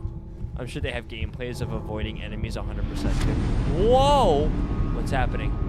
I don't like that. Health? Chat. Does anyone find it really offensive that sometimes you approach something that's supposed to help with your endeavors, but it does the entire, right? Like, why does it do that? Like, why? What's the purpose? Like, I don't understand. It's almost like the game intentionally just wants to piss you off. And it's doing a great job at it. Like, what am I doing right now? So, the ambience definitely changed. And I'm on the brink of death. Can I go in here?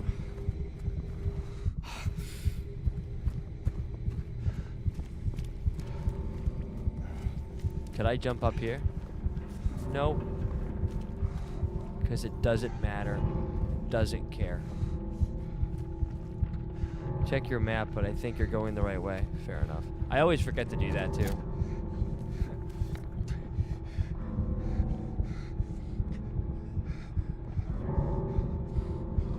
Okay.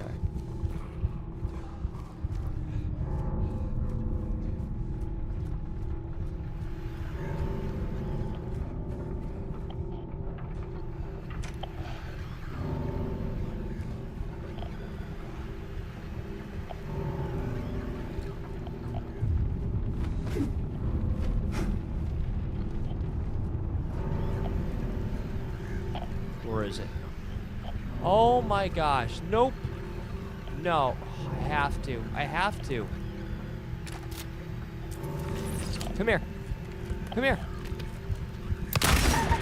Done with you. Idiot. Come here. Come here. Yeah, I'm done with you too. I'm just done with all of it. Oh,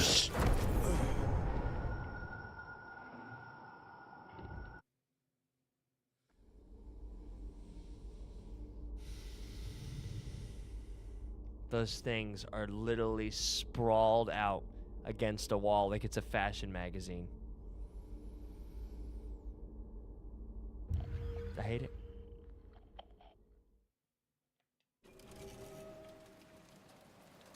I hate it. Sorry, here we go.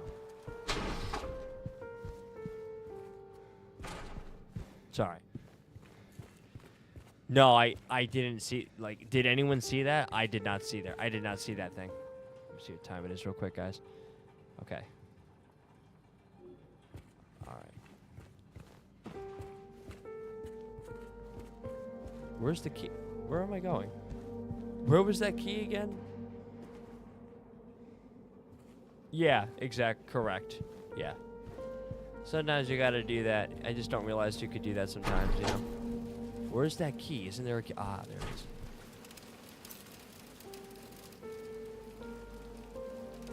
No worries. Spell check sometimes doesn't even do it.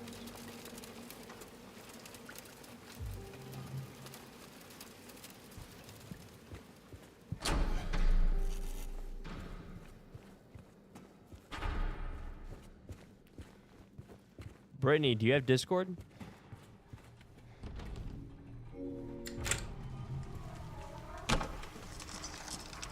Feel free, if you do, feel free to join mine if you'd like to. Stay connected. Yep, I'm avoiding. I am avoiding.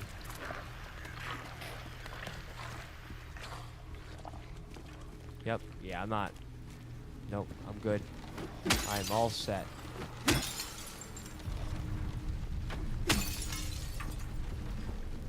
Here we go.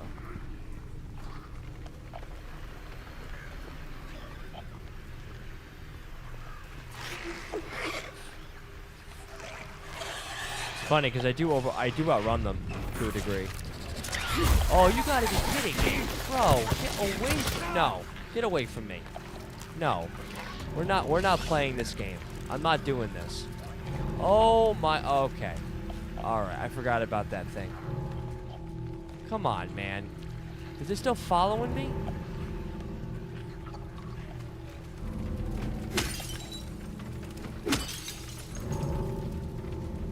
Goodness gracious, chat. Goodness gracious. I'm so low, and it's unnecessary.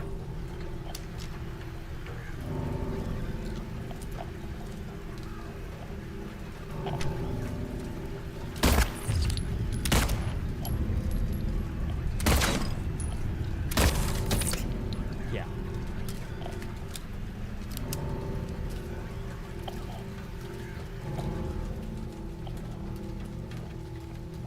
Okay, here we go. Oh. Copy that. Yeah, no problem. I was just pointing it out.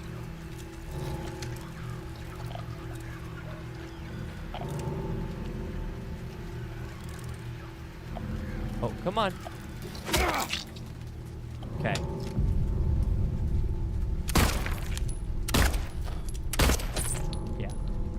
Get down. So sick of you. Let's do it.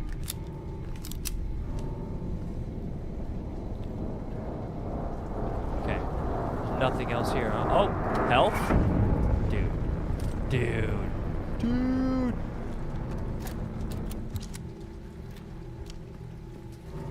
Yeah, you do whatever you want, Brittany. 100%. Obviously, you're under no obligation to do anything, right? All right, here we go. Let's see.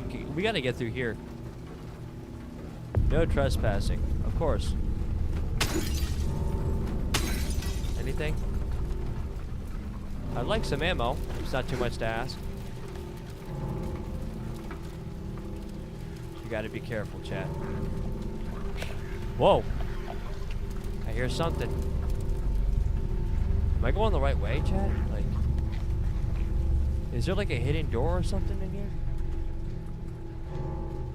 Nope. Nothing like that. Alright, come here. Wait, no. Why am I chasing a thing that's crawling sporadically? And it's not human. I am getting so sick. You know what?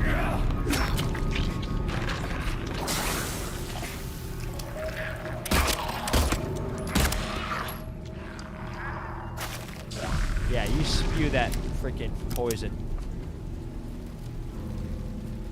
You know what? Just for that. Yeah, take it. Eat it all up, man.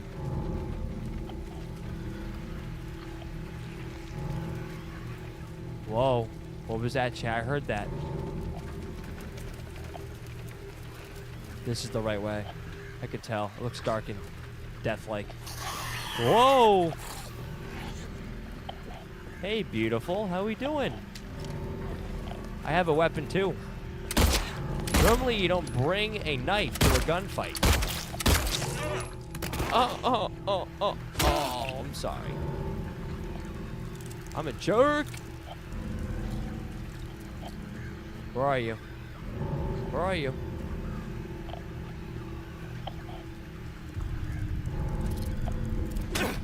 Go.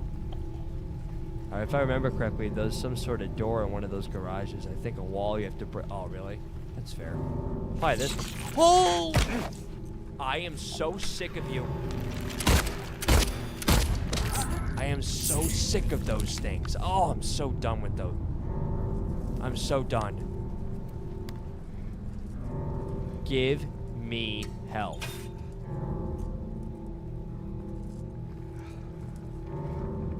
Give me health.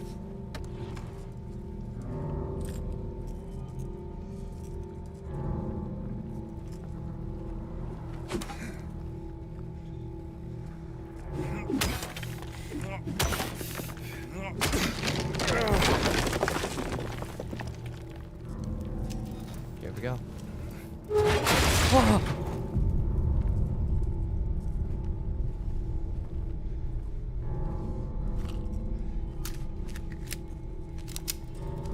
Dude. No. I was tweaking. I'm like, you better not be something I don't like.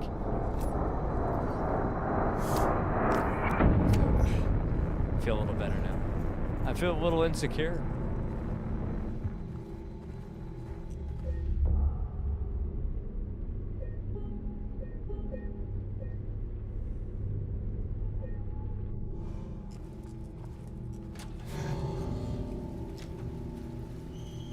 No, stop. I always do the wrong button too.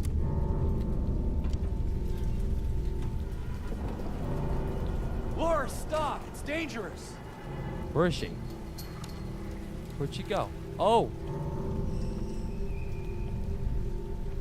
I don't think they care about... Oh!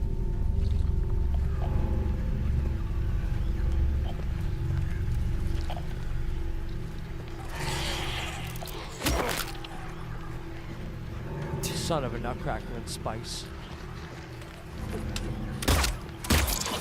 You... No. No. No. No. No. Excuse me? No.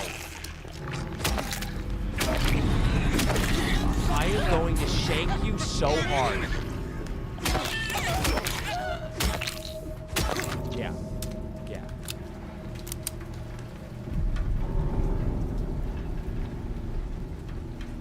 So where does that go? I gotta get up to that, right?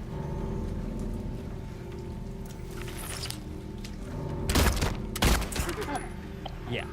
Yeah. Not do. What?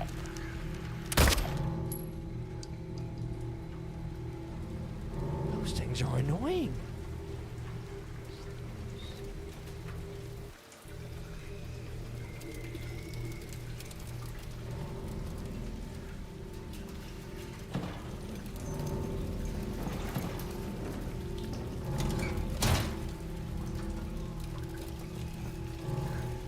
Get up. Thank you.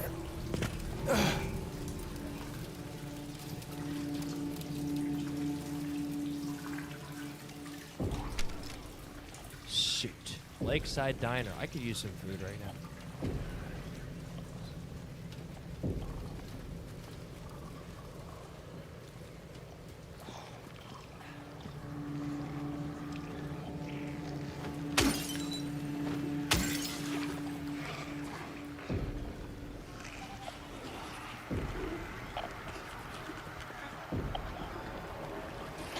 Oh my god.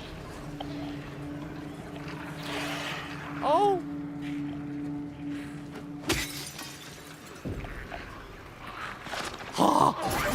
You gotta be. I thought I missed that. Son of a nutcracker, man. That's so offensive. Get in there. Get in there. No, dude, I am so sick of opening health boxes that don't have health. Oh my god. I am in so much trouble. I'm in so much trouble. Oh, I'm dead. There's no way. There's no way I'm living through this. There's no... Oh my gosh, what is happening?